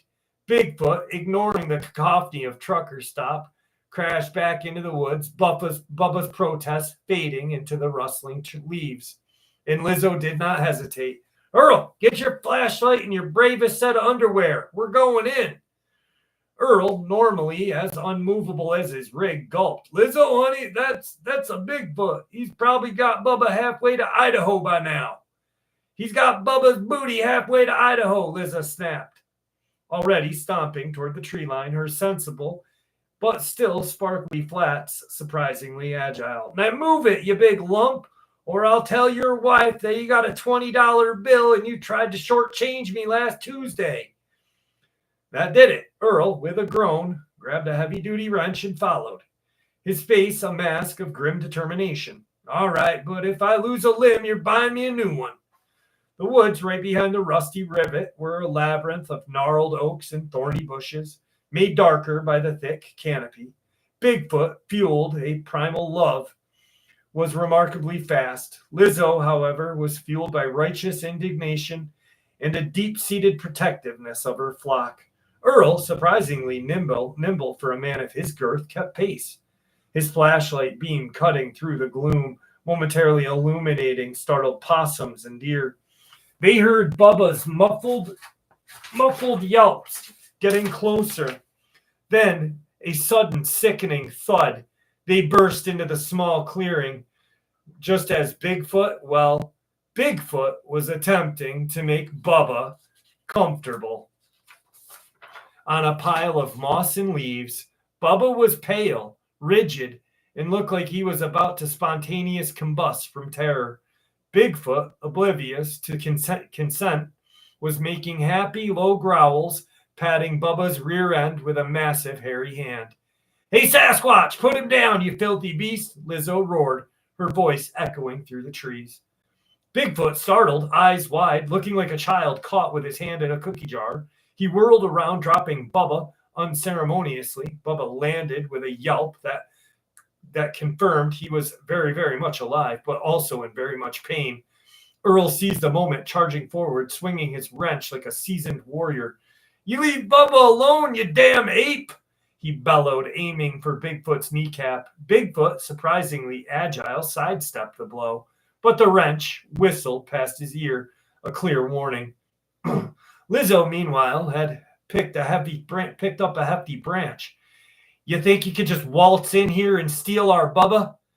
You ain't some forest nymph for your hairy harem. He's a mechanic. He's got appointments. She swung the branch, connecting with Bigfoot's shin with a satisfying thwack. Bigfoot roared, not in anger, but in confusion and pain. He looked from the furious Lizzo to the determined Earl, then down at groaning Bubba, who was now attempting to inch away on his hands and knees.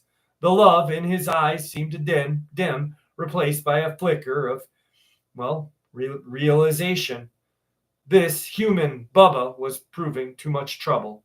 With one last mournful glance at Bubba's rear end retreating, Bigfoot let out a mournful cry that sounded less like a beast and more like a heartbroken lover. He turned, lumbering deeper into the woods, vanishing as quickly as he appeared. They found Bubba curled in a fetal position, whimpering. Lizo knelt down beside him. Bubba, you all right, honey? Bubba nodded weakly, then winced, trying to sit up. My rear end, he croaked dramatically. I don't think I'm going to ever be able to sit down. Lizo and Earl exchanged a look. They had arrived just in time, but not quite in time to save Bubba's dignity. They had saved his life, though, and for that, Bubba was definitely grateful. The next few weeks at the Rusty Rivet were, well, interesting. Bubba couldn't sit for 2 weeks and 3 days, forced to stand while fixing tires, eat his chili leaning over a counter, and even slept on his stomach in Earl's cab. He walked with a distinctive swagger that was less confidence and more acute discomfort. As for Bigfoot, the rumors was that he had fled west, banished by a collective fury from the Rusty Rivet denizens in sheer unadulterated terror of Bubba. Some truckers swore they had seen him hitchhiking on I-84, clutching a wilted bouquet of wildflowers. He was last reportedly sighted heading deep into the untamed wilderness of Idaho, presumably to search for more of a, well, less guarded one true love. And at the Rusty Rivet, Lizo did reign supreme. Her legend grew with every recounted tale of the night she squared off with Bigfoot. She saved Bubba, protected her turf, and reminded everyone that in a world of big rigs and bigger creatures, the true queen always wears sequins.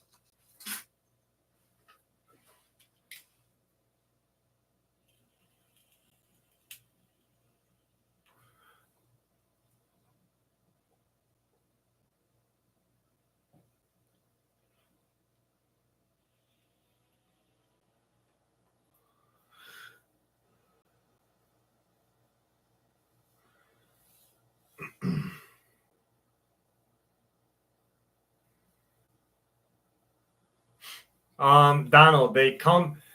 Okay, so they use portals. They're an alien really isn't an alien. They do have ships, but like now Bubba's gone. But okay, so they use these portals to fly. If you really think about like time and space, from one end of the our Milky Way to the other end would take 100,000 light years or whatever to fly. So how are these things getting here? Well, they're using portals, and they are essentially demons. They, like throw everything out of all of those garbage stories that people, like these things are demons. They are aliens, but they are demons. They do come from portals. They do have ships that they use through these portals. Phil Schneider talks about it in a few of his books. Bill Cooper wrote a book as Commander X, and thank you, pups. And he talks about these things using portals as well. They are definitely here and have been longer than we, that's why I don't like calling deep underground military bases. I don't like adding military to them because they were here long before the military was, so they're just deep underground facilities, essentially. They are things that have been here longer than who knows.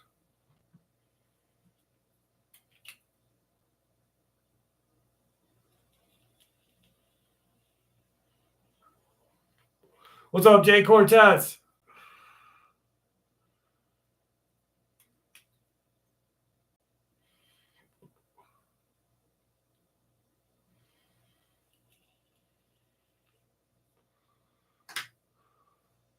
Aramek, have a good night, my friend. Thank you for joining us tonight. I appreciate you always being here.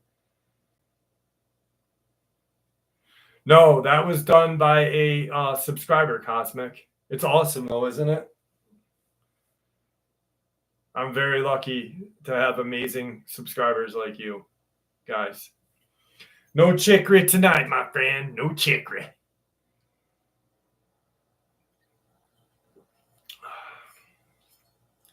Aramek! Oh.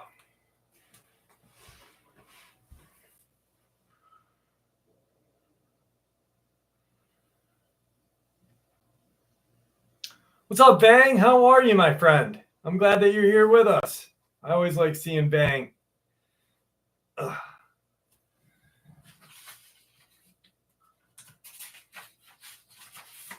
All right. Dogman experience. Well, maybe. I live in a very secluded, woodsy part of a small southern town. It's really peaceful during the day, but it gets a little fucked up at night. There's a few houses on my road, but for the most part, only trees. There are a few reoccurring events that are all pretty spooky. But the main one is what my friends and I call the Dogman, for a lack of a better name. I've only seen it twice in my life. I've lived in this part of town for 3 years. This thing has the body shaped like a scrawny human. Its bones are very visible. It has fur, but only in patches over its body, sort of like a dog with mange. Though it has a bodily proportion of a person, it has the head of a dog. It runs extremely fast. Also, it's huge, and it has run quadruped. Preface: my room is in the front of the house. Our front yard is the size of a field. I have the biggest window in the house. In my bedroom, it faces the front yard. I do not have blinds over my window, and my bed is in front of it. The first time I saw this thing, it was late at night. I was sitting on my bed. I saw it running through the yard shortly after. My cat, who was indoor-outdoor cat at the time, came inside growling. The cat was found dead across the creek near my yard this July. He had no visible injuries, and he was very young and healthy. We still don't know how he died. The second time I saw it was earlier in the evening. My friend and I were sitting on the porch. We noticed a very large moving mass at the base of the mountain, which we live right in front of. We decided to get a closer look. My friend stayed behind to watch as my grandfather and I drove down the road to the base of the mountain. We didn't want to drive there alone. As we got near, we stopped to the front of the mass. It was a tree. Something then sprinted from behind it and into the woods in front of us. There's absolutely no doubt in my mind that it was this creature, the Dogman, that we see. Anyway, I don't know. That's my experiences. It is really freaking me out. That's cool that his grandpa went with him, though.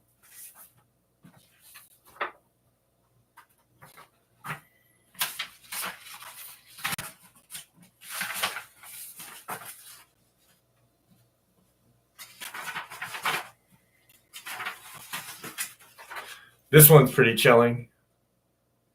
Why is it better than Coke, Jeff?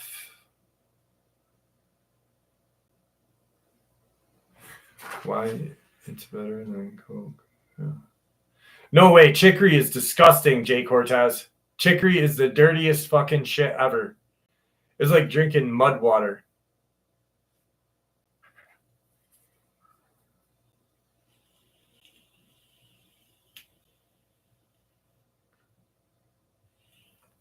I want you all to know, no matter what, I love my Dogman family more than anything. I promise I can effort to. Zilla, we're here for you, my friend. We are here for you. It gets better, trust me. I don't know what you're going through, really 100%, but we've all been through something, you know, and I'm sure we all can relate. So it gets better, and you've got a great family here. You've got good friends, you know. Like, that's the one thing that I have to say, like, inside this community is you guys are what makes it. This little thing on the side of my computer is what makes it, you know. So I gotta adjust my nuts. Sorry, Zilla. Sorry, I don't mean to be rude or anything, but the old nuts are sticking. Just stay strong, brother. It's a great community, and you got good people.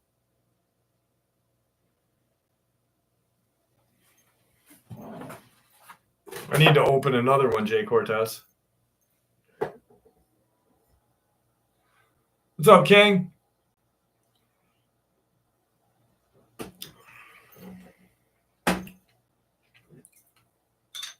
Lucas, what's going on? How are you?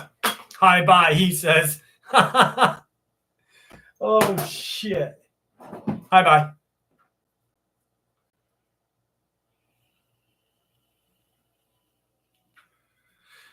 I'm doing well. King. All right, this one is creepy. Not as creepy as the one that we started the night off with, but it is creepy.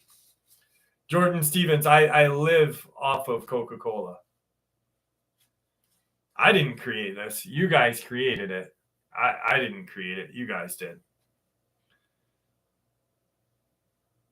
I know what Zilla's going through, but I didn't want to say it. So Andy Davis knows too, I believe.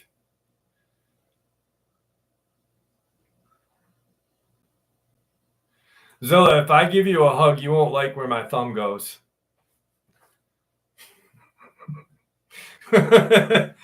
Oh,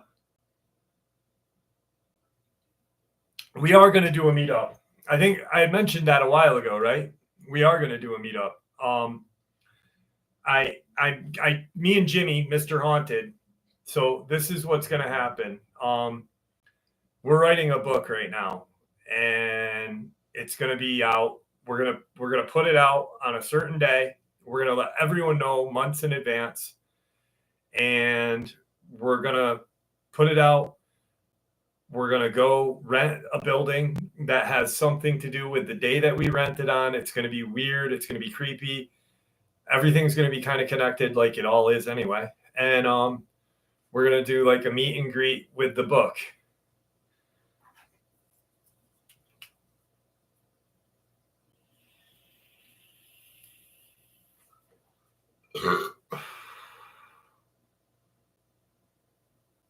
Hugs for me.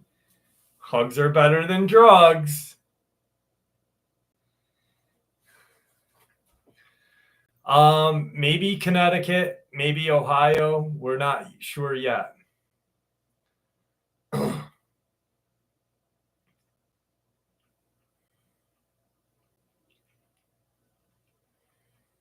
But we figured, like, like I've said I hate these fucking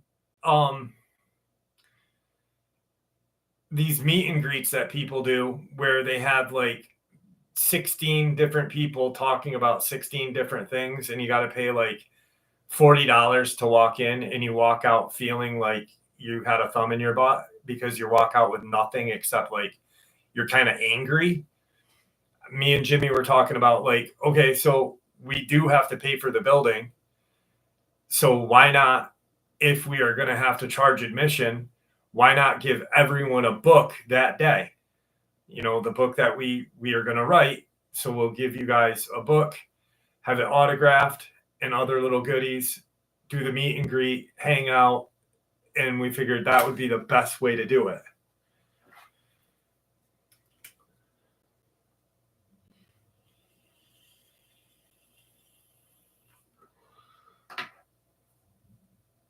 What's up, Basil?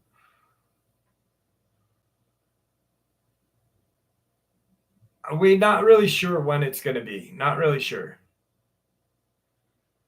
Definitely not in New York City. Definitely not in NYC. But we can't do it in the Adirondacks because nobody's going to come up here to visit me. You know what I mean? You guys would come up here and be like, what the fuck, man? Are you kidding me? This is a shithole. But like that's like the best way we came up with. We were like sitting there and I'm like, I want to meet people. You want to meet people. Why don't we do a meet and greet? I'll talk about what I talk about. You talk about your time with the Warrens and with fucking Father Malachi Martin. We've got this book that we're going to give you guys. In that way, I don't feel like I fucking scummed you guys, because I think when you go into one of these meet and greets and they charge you money to meet people and you're just meeting regular people, you know what I mean? Like you're meeting a regular person. It's not like you're fucking meeting Brad Shit or somebody. At least this way here, you're getting a book and you're getting to hang out. Like that's the way I look at it. You're getting something out of the deal. You know what I mean? I don't know if that's a bad idea. I don't know. Andy, you are getting an extra special hug. like this, buddy.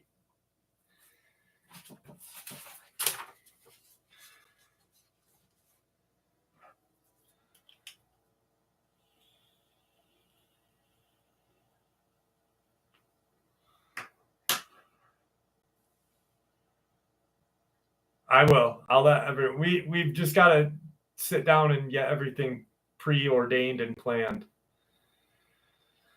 59th, the mountains in upstate New York are way different than here.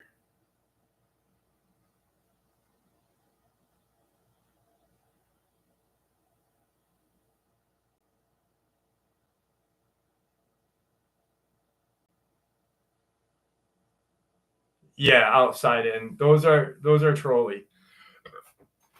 Or I mean, or the ones where, you know, it's not like, yeah, like the Comic Con style where they're all sitting at a table and they're like, remember when? And you're just meeting some fucking old dude who smells like farts, you know? And you're not getting a book. Fuck. At least this way you're getting a book. I mean, I might smell like a fart now and then, but oh well. Branson, Missouri. Sumner, keep your ideas to yourself. I'm just kidding. No, we'd have the fucking people would be mad at us about the Bigfoot park. They'd be like, you guys got to go. I recently decided to move from my sister's home, and I was telling my older brother about a few sightings my sister and I had been having over a year or so. These were on multiple occasions at random times of morning and night. He told me to look online since he is crazy into supernatural things. He told me it might be a Dogman. I don't know what that exactly is, but first time I saw it, I was looking out the front door. I always check outside before I take the dogs out because we live in a kind of townhome community where people have all types of vicious dogs unleashed, and I never want to have an encounter with one of them. Our front door is all frosted except the center, which is the only part you can see out of, and it's shaped kind of like a rose. I took a look outside and caught sight of this doggish shaped like creature, but without my glasses on, I just thought it was a dog. And to be sure of this, I, put my glasses on and cracked the door to get a better look. The only way I can describe the creature is that it was very spiny and it was hunched on all fours. It kind of looked like a human pretending to be a dog from behind. It walked awkwardly on its legs on its all fours. I slammed the door, turned around, and yelled for my sister's attention, and as she could see what I was seeing. But when I looked back, it was gone, vanished, like it was never there. This is in Georgia. I've lived here my whole life, and the weirdest thing I'd seen was a drunk guy trying to ride a dog like a horse. I talked to my eldest sister the next day about it, and her reaction was, yeah, what the heck is that thing anyway? I've been seeing it a few times when I pull in from work. The other night, my headlights flashed onto it, and it ran into the woods. She later called it the creepy white dog, but admitted that she'll sit and wait in her car for a bit of time before coming in just to make sure that it's gone. She's even called me once to ask me to unlock the door so that she could just make a run for it, since some of our relatives had said that it's just a dog and we shouldn't worry. Now, I don't know if it would be considered to be a dog man or something else, but it does look like a dog, but it also looks like a human pretending to walk like a dog. It does have a dog-like head, but I've also heard that dogmen are very stable and very agile. This is not. Maybe it's sick. Maybe it's got something wrong with it.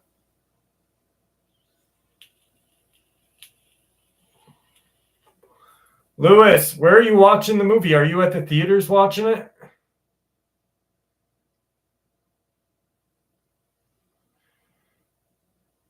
No, it's not AOC. That's dumb. It's from a band. Doesn't even look like AOC.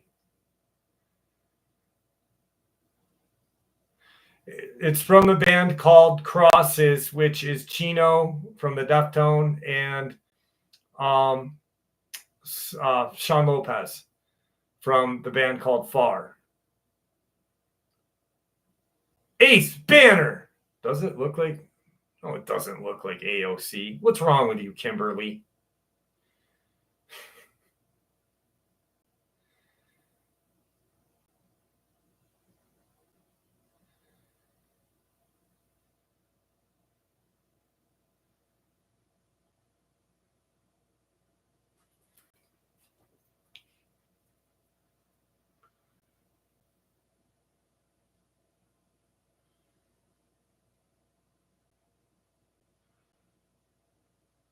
No, I printed it out, though. I printed it out. I haven't had time to look at it. It's actually on my desk downstairs. The night that you sent it to me, or the day after, I went through all my emails. I sat there for like 6 hours and went through everything and printed it all out. Ugh. All right. Last lot lizard story of the night. So remember what happened to Bubba in the pain Bubba was in. All right, here we go.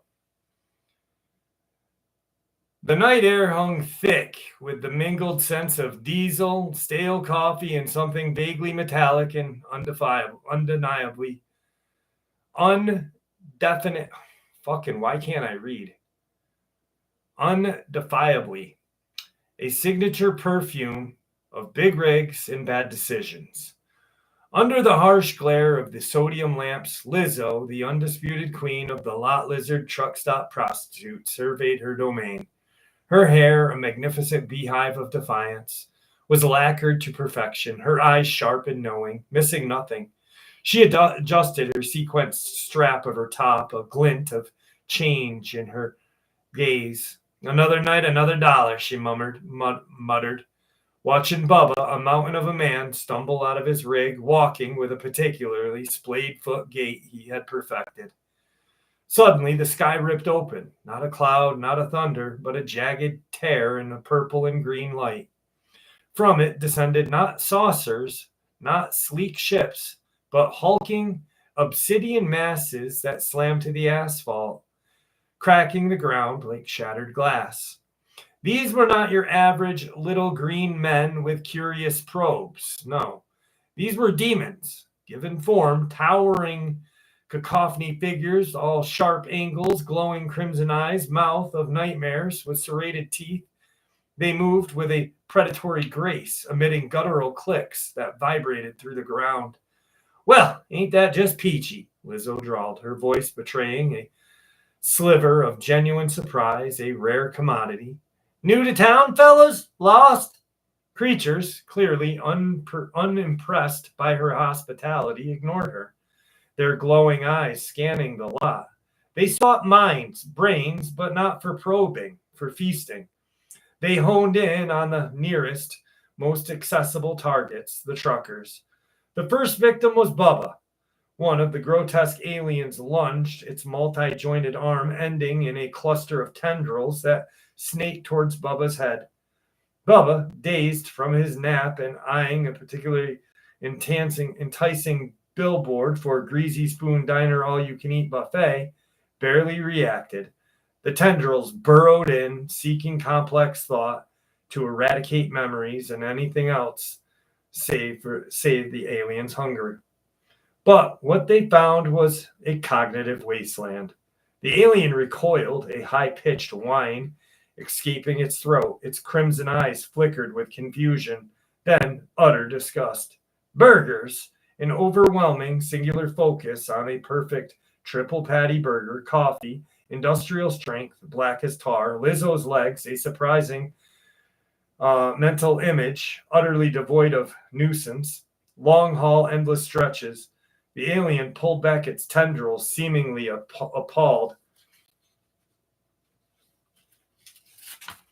This is what this thing passes off as thoughts? It clicked, its voice gravelly rumbled from somewhat translated as profound disappointment. It left Bubba swaying. He was already walking funny anyway from his date with the Bigfoot. A lingering scent of fried onions were about him. More aliens tried other truckers. A grizzled old-timer mind was a symphony of engine parts, tire pressures. A younger guy was just an endless loop of country and the desire for another energy drink. The creatures thrashed, frustrated. These brains are primitive, unsuitable. Like trying to dine on rock, one shrieked, its voice echoing with cosmic despair. There is no intellectual substance here, just grease. Their glowing eyes swept the lot, passing over the truckers' cabins until they landed on Lizo. Her mind, though perhaps not filled with astrophysics, was a vibrant kaleidoscope of street smarts, sharp wit, calculated risks, and deep-seated, though rarely displayed, resilience. She was the queen, after all, and her brain had to be better. Now, boys, let's not get hasty, Lizo said, backing away slowly. I'm more of a conversationalist, if you catch my drift, less invasive. One of the larger aliens, its claw extended, snared, and lunged at Lizo. Despite her killer heels, was surprisingly agile. She ducked under the trailer, scrambling over a stack of tires, her beehive remarkably intact. The chase was on. She knew every shortcut, every blind spot in this big rig's bad decision parking lot. She wove between 18-wheelers, the alien crashing through fences, their grotesque form illuminated by the strobing truck lights. She was good, but they were faster, stronger. Finally, she found herself cornered between a broke-down refrigeration unit and a mountainside of discarded tires. The stench of rubber and alien was a terrifying mix. The lead alien loomed over her, its maw opening, revealing rows of glistening teeth. Well, hell, Lizo whispered, bracing herself. At least it won't be boring. Just then, a voice, calm and even, cut through the night. All right, fellas, this ain't your intergalactic welcome wagon. You've had your fun. It was Earl. Earl, a quiet trucker who's always had a beat-up copy of some obscure philosophy book in his cab, the one who drank his coffee black and never seemed to get riled. He stood by his rig, holding a modified CB radio, its antenna glowing faintly. He wasn't aiming it like a weapon, but holding it like a casual confidence of the man who knew exactly what he was doing. Frequency 66.6 channel, go home, Earl said. His thumb flicked the dial on the radio. A high-pitched metallic whine emanated from the speaker, a sound more piercing than any air horn, vibrating deep within the aliens' bodies. They shrieked, clutching their heads, their glowing eyes dimmed. And for good measure, Earl added, his voice flat, get on Dodge. This ain't your rest stop. Over and out. He pressed the button on the microphone. The aliens convulsed. Their forms flickered with a holographic projection.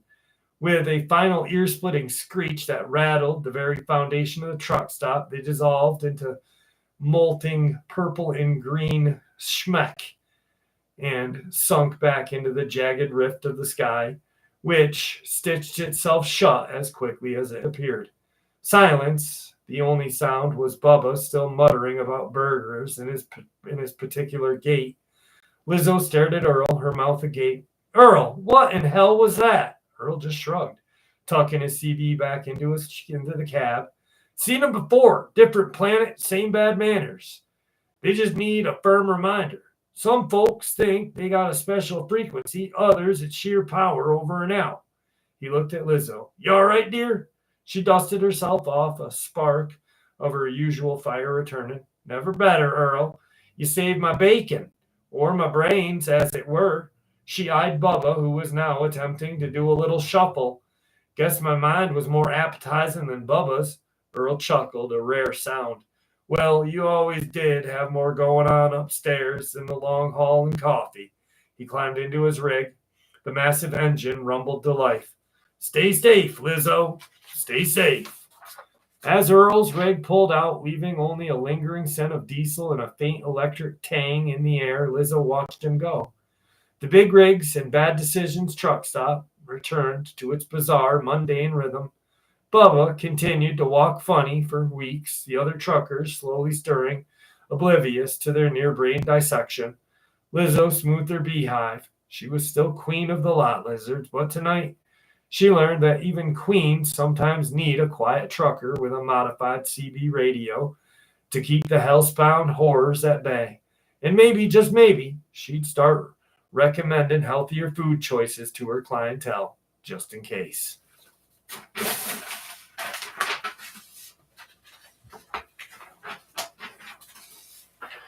Zilla, thank you. Thank you, my brother. Appreciate that. Edith, I'd love to hear your experience. I would love to. Simone, how are you? I would love to make a comic book. Maybe someday.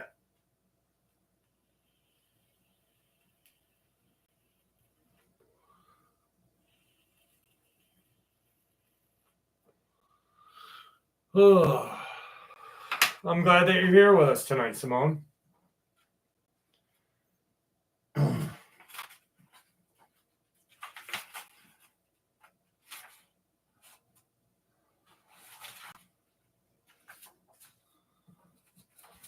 Let me find, what time is it?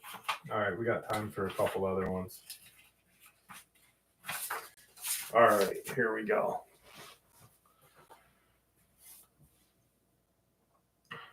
I grew up in a mining town in north of England. After all of the mines had closed down in the 1980s, the area went to shit. There were no jobs, no money, and nothing for kids to do. As with most of the North, towns are surrounded with woodland and farm. So as kids with nothing else to do, we'd go out exploring the woods and building swings, climbing trees, making fires, the usual kid stuff. I was around 6 or 7 when this happened. I met up with 3 or 4 of my friends one morning, and off we went looking for an adventure. We walked a few hours past a few places that we'd already explored, such as caves, farms, and woodlands, when we came to an area of woodland that we had not yet investigated. So in we went. We soon found a stream, so we followed it for maybe 10 minutes and came to a large pond surrounded by trees. Thinking back, it's a pretty spooky spot, picturesque but still spooky. It was the perfect spot for a swing rope overhang the pond. So, of course, of the following week, we went back to the pond with a few failed attempts to make a pretty good rope swing. Over the next few weeks, I'd go back with friends every other day and we'd hang out around the pond. But with it being so far away, not everybody was so keen to walk so far. So the group eventually became just myself and a friend. And we went from going there almost daily just to going there once a week. The 2 of us head over there one day. As we were approaching the woods, we could tell something or somebody else had been there. I'm not sure how we knew, we just knew. We get inside the woods, grab a few sticks for weapons, and follow the stream, keeping our eyes peeled for anything unusual. We get maybe 100 meters away from a kind of small clearing in the trees when we both notice in the distance there were dozens of these small objects hanging from the trees, but we couldn't quite make out what they were. But from a distance, they looked like doll-shaped. We were both on the edge at this point. We asked over an hour, so with sticks in hand, we slowly approach. We are getting within 10 meters of the objects, and we still can't quite tell what they are. They look like little bags of fur, some black, some grayish, some brown. It wasn't until we were almost within arm's reach when it dawned on us they were cats. Surrounding this small clearing in woods, there were maybe 20, 30 dead cats hanging from the trees. It looked like something out of a frickin' horror movie. Thinking back, we should have just turned and ran. But being dumb kids and curious, we hung around for a few minutes to look around. I don't think either of us had ever seen a dead animal, let alone a dead cat, and we both had cats before. A morbid curiosity kind of took over, and that's when we saw it. 30 meters away, we saw this thing approaching. It kind of looked like a typical homeless man, except it was not wearing clothes. It was definitely human-shaped, though. just standing there between the trees and brush, partially hidden from us staring at us. It was carrying what looked like a bag, kind of sagged down. I'm going to hazard to guess here and say that it may have been another dead cat. We stood frozen in spot for 10 to 20 seconds. Then it starts to just stare, not moving. Then it starts to sway. My friend and I both ran at this point, just started running as fast as we could and screaming. Looking back a few more times, this creature has not moved. He just stood there facing us, watching us run our stupid little lives off. We got out of the woods and didn't stop running until we reached a busy road 10 minutes away. We jogged the rest of the way home, barely stopping to catch the breath until we reached the safety of our neighborhood. We both went home and didn't see each other until the next day. We told our friends about what happened the next day and never went back into those woods. We gave that creature a nickname, calling it the cat thing. I dread to think what would have happened if it had caught me and my friend. Libra Poet, what is up, dear? How are you?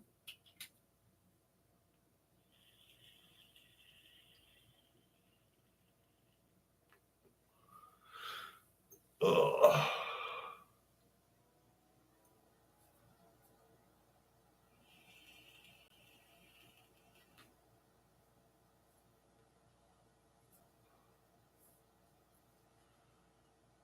Whew. How you been tonight, Libra? Long time no see.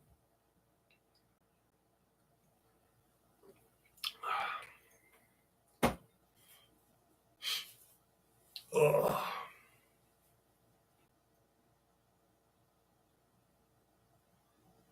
I'm doing well. You haven't been here in a little while. Shackleneck is in the hospital. He had a stroke. Keep him in your prayers if you don't mind. I know you don't mind because you're awesome like that.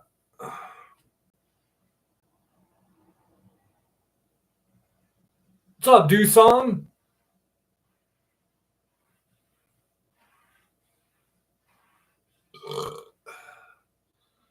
It is 2 a.m. in upstate New York, 2:23.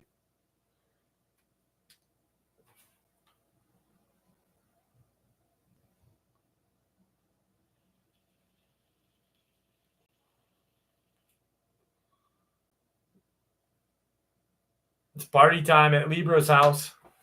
Party time. Party time.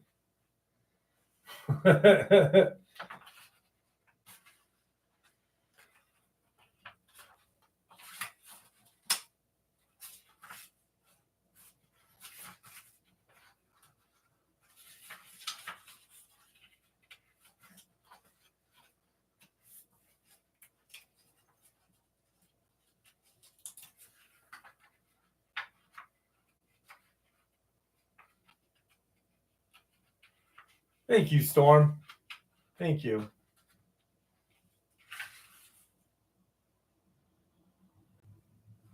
So you're good. You're good.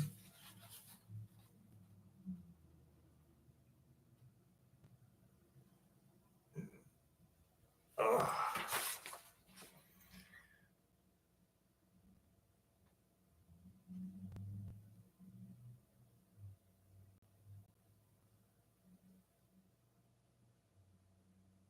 I don't know. It's getting longer. I'm glad it's getting longer finally. Did you get your hair cut, Libra?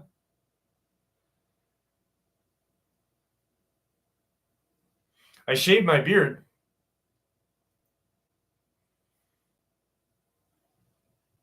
What's up, Mad Dog? How are you, brother?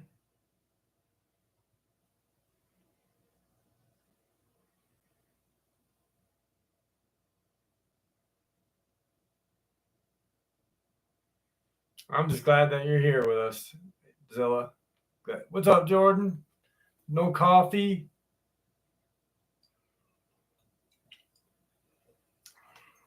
I'll tell you why I did it. All right. So my daughter's boyfriend, Belle, and her boyfriend, Caleb, they have been dating for 2 years. And they had like this special kind of date planned. And I knew Belle was going to bilk him for like his entire check because Belle is Belle. And, let's go do this, let's go do that. And Caleb needed a haircut. So I called my friend who is a beautician. She'd been on the Today Show, and she like is she's very famous hairstylist. And so I called her up and I'm like, hey, I'm going to pay for Caleb's haircut. Can you cut it? And she did. And when he came home, he was like, my hair is fucked up. And I looked at it and I was like, oh my God, it is. So we had to buzz his head. So I was picking on him and he's like, you should shave your beard because you paid for it. And I'm like, okay, I will. So that's why, but I just got the goatee and I left the sideburns long. Doesn't look bad. No, doesn't look too bad.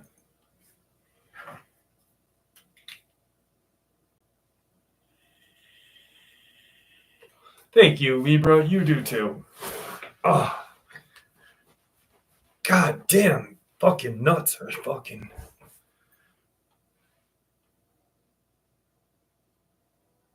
My hair got hacked. Hacked. I hated it.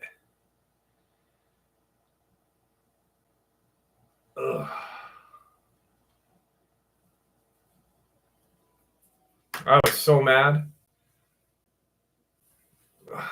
They're fucking sweaty tonight. I don't know why. They're awful sweaty. Thank you, doll. Do I like Taco Bell? I like Taco Bell. I like hard tacos with when I order Taco Bell, I get hard tacos with tomato. Hard tacos and tomato.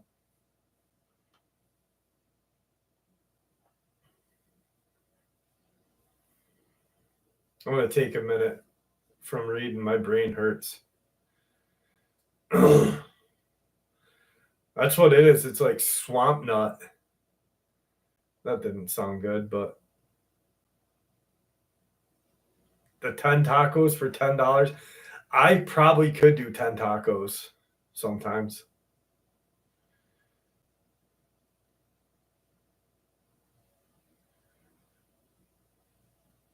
I bought a pack of cigarettes this week too, Simone. I couldn't believe it. I fucking bought a pack of cigarettes. I lit one up. I'm like, gross. Yep. Completely, Tina. Completely. I don't know why I did. I have no idea why I bought a pack of butts.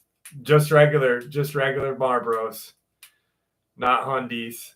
And then I threw the pack away. I smoked fucking like 3 drags of it, and it was so gross. I've been watching people smoke cigarettes on TV, and I was like, oh, I could go for a ciggy. I fucking lit it up. I even filled my Zippo up. I was like,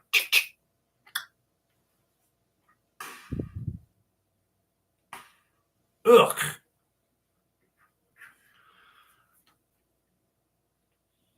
What are swamp nuts? Well, they're similar to swamp ass, but they're in the front.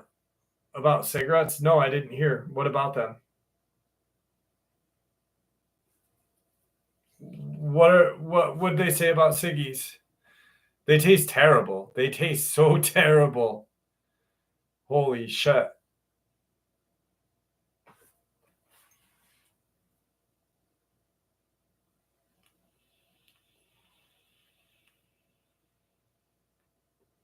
I like my first cigarette was a Lucky Strike. I'm just gonna ignore Sully and Sumner.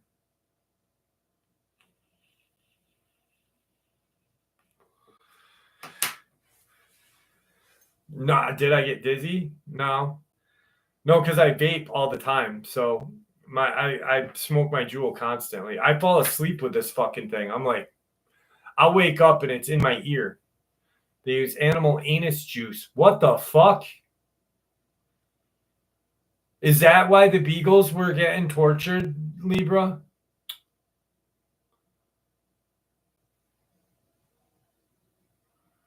The Rothschilds were doing it?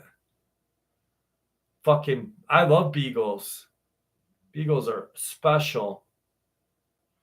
No, I remember that, but I didn't know they were using their butt juice. That's gross. I had a beagle growing up. His name was Bandit.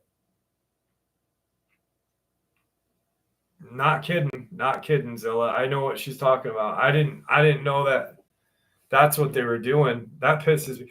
Yeah, because they were doing it during Biden's thing. I remember hearing about him getting shit on for something that they were doing to beagles. I remember that now. That is so wrong.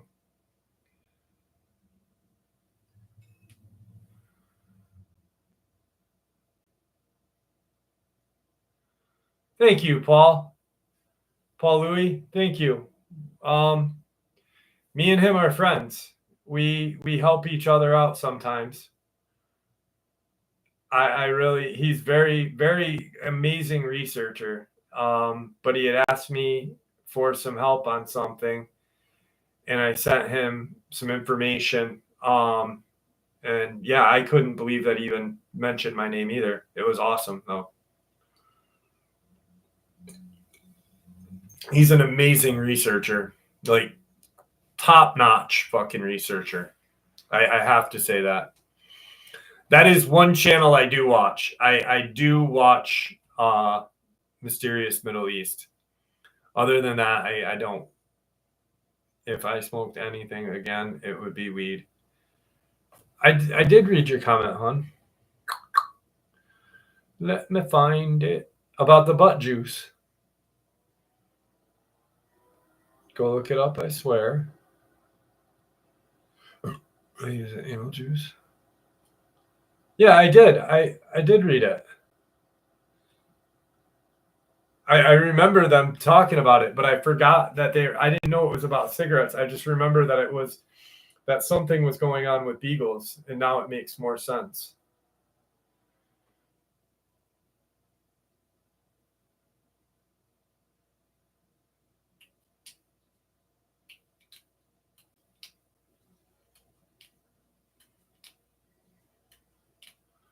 Zin is like, you know, like those little skull bandits that used to have tobacco in them. Here, I'll show you.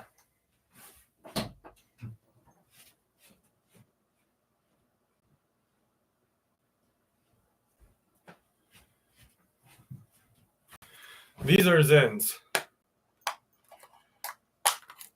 They look like this, and they got nicotine in them. That's Zin. Ooh, it's nice out there. My AC's kicking up down there. Ooh. Oh, yeah. That's good. Fuck yeah. I'm just going to keep that door open. You put them where you put like a dip.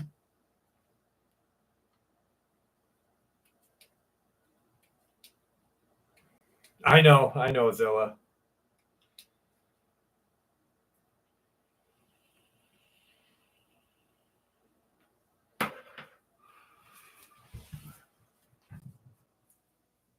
Ugh.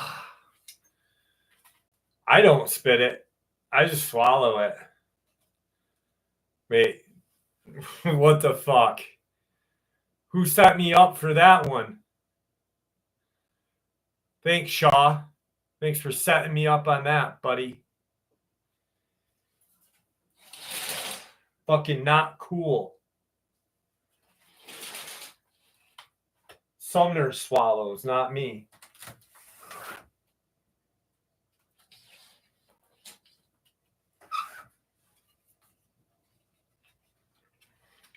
I'm going to try to play Sepultura.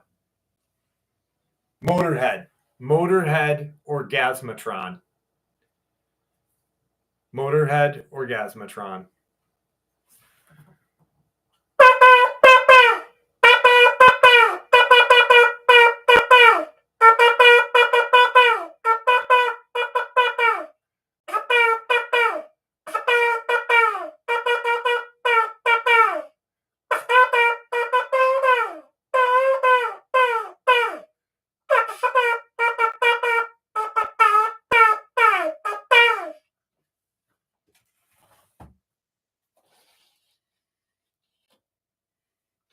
I do. I've got it, but if I had a fan in here, it would be far too hot.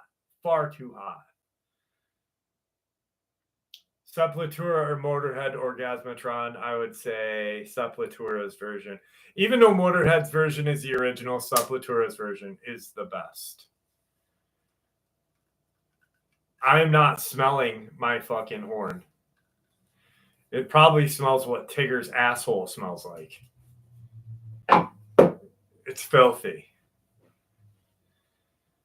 I did fall right into that one. All right, last experience of the night. The details in this experience are a bit blurry because it happened over 35 years ago, but I will try my best to remember everything and fill in the details where I do not remember. It was back in 1988. I was 5 years old, and me and my family, my mom, brother, sister, and dad, and our aunt were on a road trip from Alabama to Orlando. The ride takes about 7 to 8 hours, and we had been on the road maybe 3 to 4. Because I remember my brother asking my dad where we were, and he said halfway. We needed to stop to take a rest, so my dad pulled over to a gas station to fill up the tank, and we go into the 7-Eleven right next to the gas station. As everyone is leaving the car and heading to the 7-Eleven, my dad waited by the door for me to get out. My aunt yelled from a few feet away that she was going to take my brother and sister to the toilet. I got out of the car, and the second I did so, an older woman appeared. She was standing right next to my dad. These details are very blurry, and I can't know for sure, but I think the woman was wearing a yellow dress with a yellow hat that had some kind of flower on it. Her shoes were a light pink. She also wore sunglasses. When my dad noticed her, he jumped up in the air in fear, saying, "Shit, you scared me." The woman did not react to his response, but instead turned to my mother and said, "She is going to die." My mom looked concerned and asked, "What? Who's going to die?" Then she turned her face to me. She is going to die. My dad didn't take her words kindly and asked her to get the fuck away from us and stop harassing us. She then walked away to the parking lot. My mom was very concerned about what the woman said, but my dad told her she was just a nut job. My aunt, sister, and brother returned to the car and asked why we hadn't bought any snacks. But my dad just came up with an excuse and we got back on the road. For the rest of the trip, we did not bring it up or talk about it. We got to Orlando to visit our cousins. We stayed there for 5 days. My mom is very superstitious and a believer in religion and in the paranormal. She couldn't shake off the words of what that woman had said. She became extremely worried and went to the hospital in Orlando to check me up. The doctor did some tests and later told my mom that it was very good that you brought your daughter in because we found 2 blood clots in her left leg. I didn't need surgery. Instead, the doctors gave me medicine called blood thinners, and it removed both of them. After a week of staying in the hospital, I was checked out and got home. On the way home, my parents stopped at the exact same gas station and asked the manager if they have security cameras at the property. They said yes, and my parents begged to watch the footage. After a while of requesting to see the footage, they allowed it. My mom gets a crease in her forehead and a funny look in her eye when she tells this next part. The manager rewound the security footage back to the exact date and time we visited the gas station. In the security footage, it shows my parents' car rolling in the parking lot right in front of the camera. My brother, sister rushing out of the car with my aunt heading to the restroom. You can see me, my mom, and dad, but no woman. The woman was not in the footage. You can see my parents talking to nothing. It looked like they were talking to thin air. like there was no woman there. My mom is sure they saw this woman, and both of my parents know that it couldn't have been a hallucination because they both saw her. My mom is convinced that this woman was an angel or something else not of this world trying to save my life. But my dad just thinks it was a crazy coincidence and the footage had a glitch, that the woman wasn't there. But it has to be extremely rare coincidence that the lady said that I was going to die and I actually was going to die, and then she wasn't on the security camera. Was it an angel or not? I will never know, but it is crazy to think that if my parents hadn't met that woman and took me to the hospital to do a random checkup, that I most likely would have died. All right. Guys, I want to thank you for hanging out with me tonight. Almost a 3-hour live stream, 2 hours, 47 minutes. I am going to crash. Kakalina, how are you? I'm sorry you came in late. I just can't stay up anymore. I'm so tired. All right. So thank you once more. You know what? Fuck it. We'll wait the 15 minutes. We'll do a full 3 hours. All right. How about a full 3 hours? We'll do a full 3 hours because I love y'all.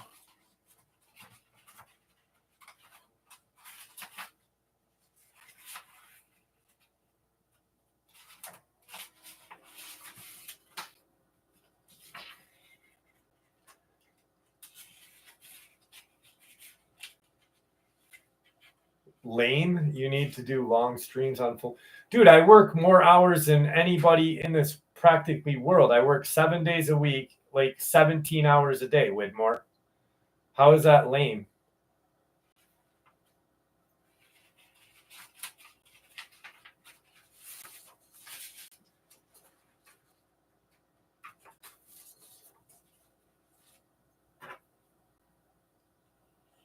I know you want to hear more, but dang, it's not definitely lame, bro. I get tired. Leave Widmore alone. He just wants more. He's not a hater. He's not a hater. Widmore is definitely not a hater. He just likes the show a lot. And I know. But I get tired too. All right. Hang on. We'll get fucking pumped up for this. Here we go.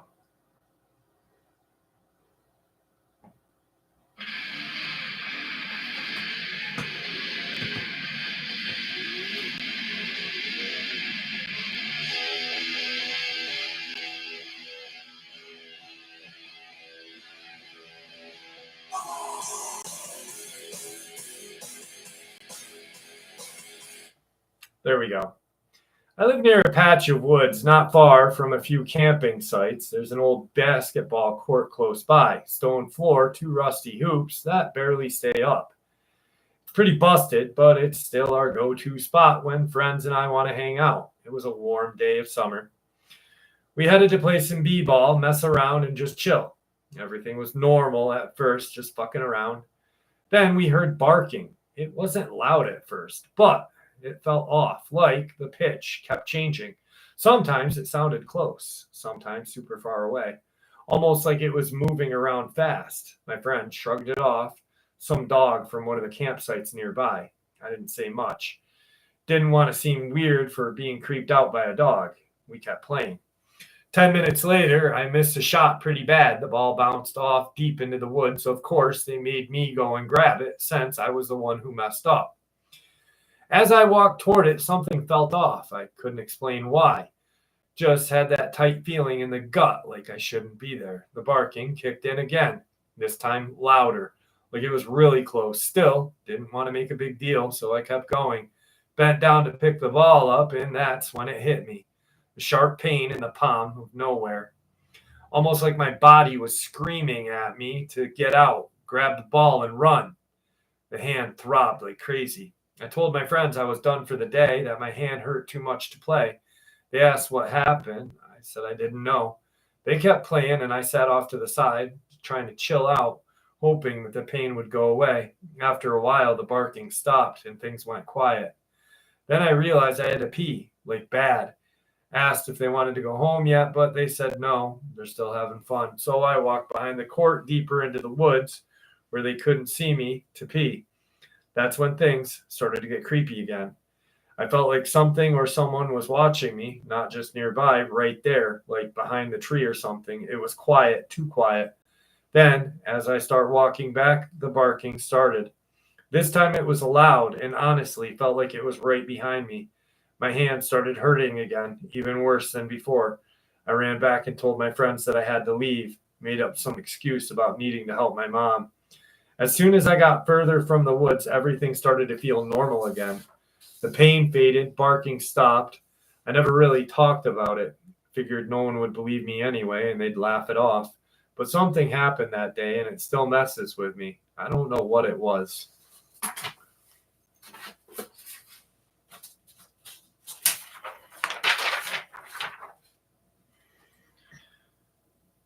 I don't care if this sounds fake and you don't believe it. Anyway, I was asleep the other night. It was 2 or 3 in the morning. I was jolted awake. The first thing I noticed was the air felt different. It felt heavier, and breathing was a bit harder, almost like there was something on my chest. Here's where it gets strange. I open my eyes. It's pitch black. My room is not dark. I can usually see most things in there quite clearly once my eyes have adjusted. After a few seconds, because of my obstructed vision, the feeling of something on my chest, I thought, holy shit, there is something on me. As soon as I thought this dark figure rose up from my bed and floated out of my room and into another room where my brother was asleep. Needless to say, I was scared, being the biggest wuss in the world. Of course, I didn't check on my brother and just cowered under the covers until I fell asleep again. Best description of the creature that I could come up with was the wraith. Just Google images if you don't know what a wraith is. I know it sounds fake, but I swear it happened. I was 100% awake when I saw that thing. I really don't care too much if anyone believes it or not, and I don't want to debate it. I would just like to know if this falls under cryptid, ghost, alien, whatever. Let me know. Thanks. Paranormal.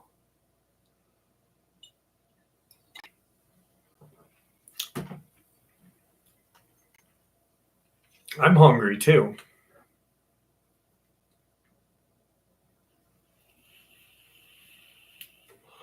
My stomach just started gurgling now. I'm starving.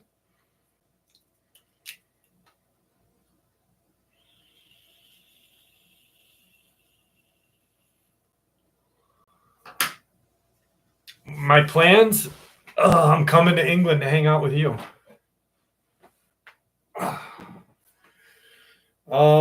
Well, I've got the burner phone. So what we'll do is I'll put the number up for the phone and we'll do a call in. How's that sound? No, I've never traveled yet.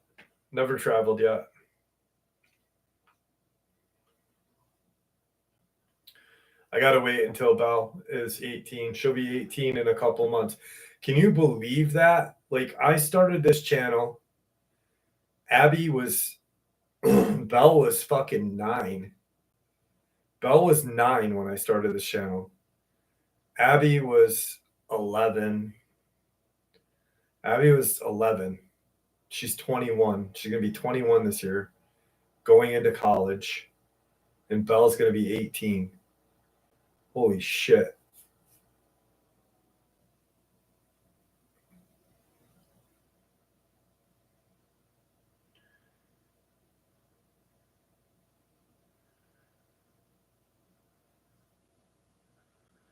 I might be washing my hair.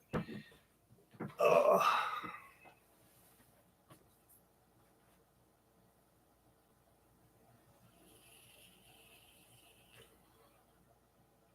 When Belle turns, I want to go to Utah. I want to go to New Mexico, Colorado, Texas, of course. Out of country, definitely United Kingdom, just so I can go find Old Stinker and pee on him. No, but United Kingdom, because I want to see Stonehenge and a couple other places. Hang out with Libra, take her to dinner.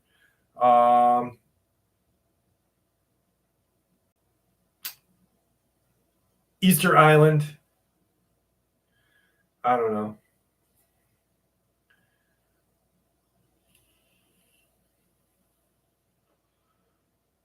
I'm gonna do the no, I'm gonna do yeah, that's a good idea, Libra. I'm gonna do the phone thing. Libra. I'm gonna put the burner number out and do it.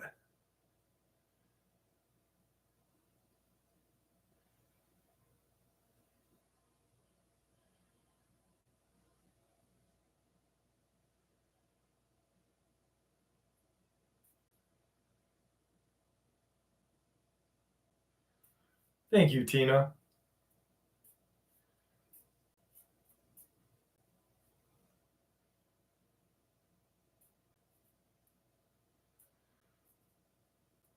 Breton was way before me. Breton was before me. Dark Waters was before me.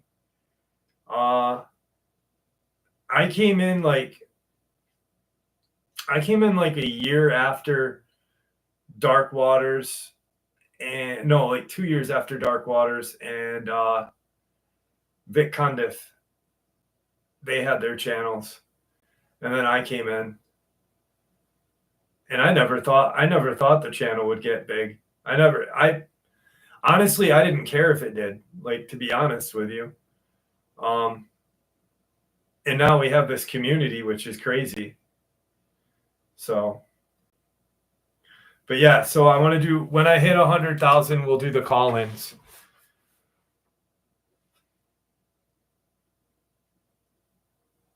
Good night, Eric Krause.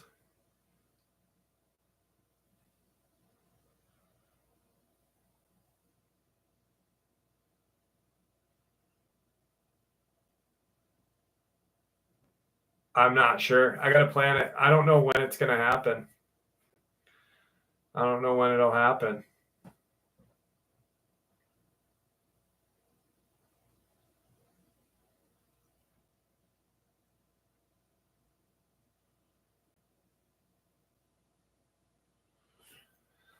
Oh, all right. I am definitely hitting the hay, though. I am too tired. All right. So I'll see you guys next Saturday. Thank you for all hanging out with me, and I appreciate it. I want to check out Colorado. Denver looks nice. I'm not sure, but all right. Good night, everybody. Thank you for hanging out. Love y'all.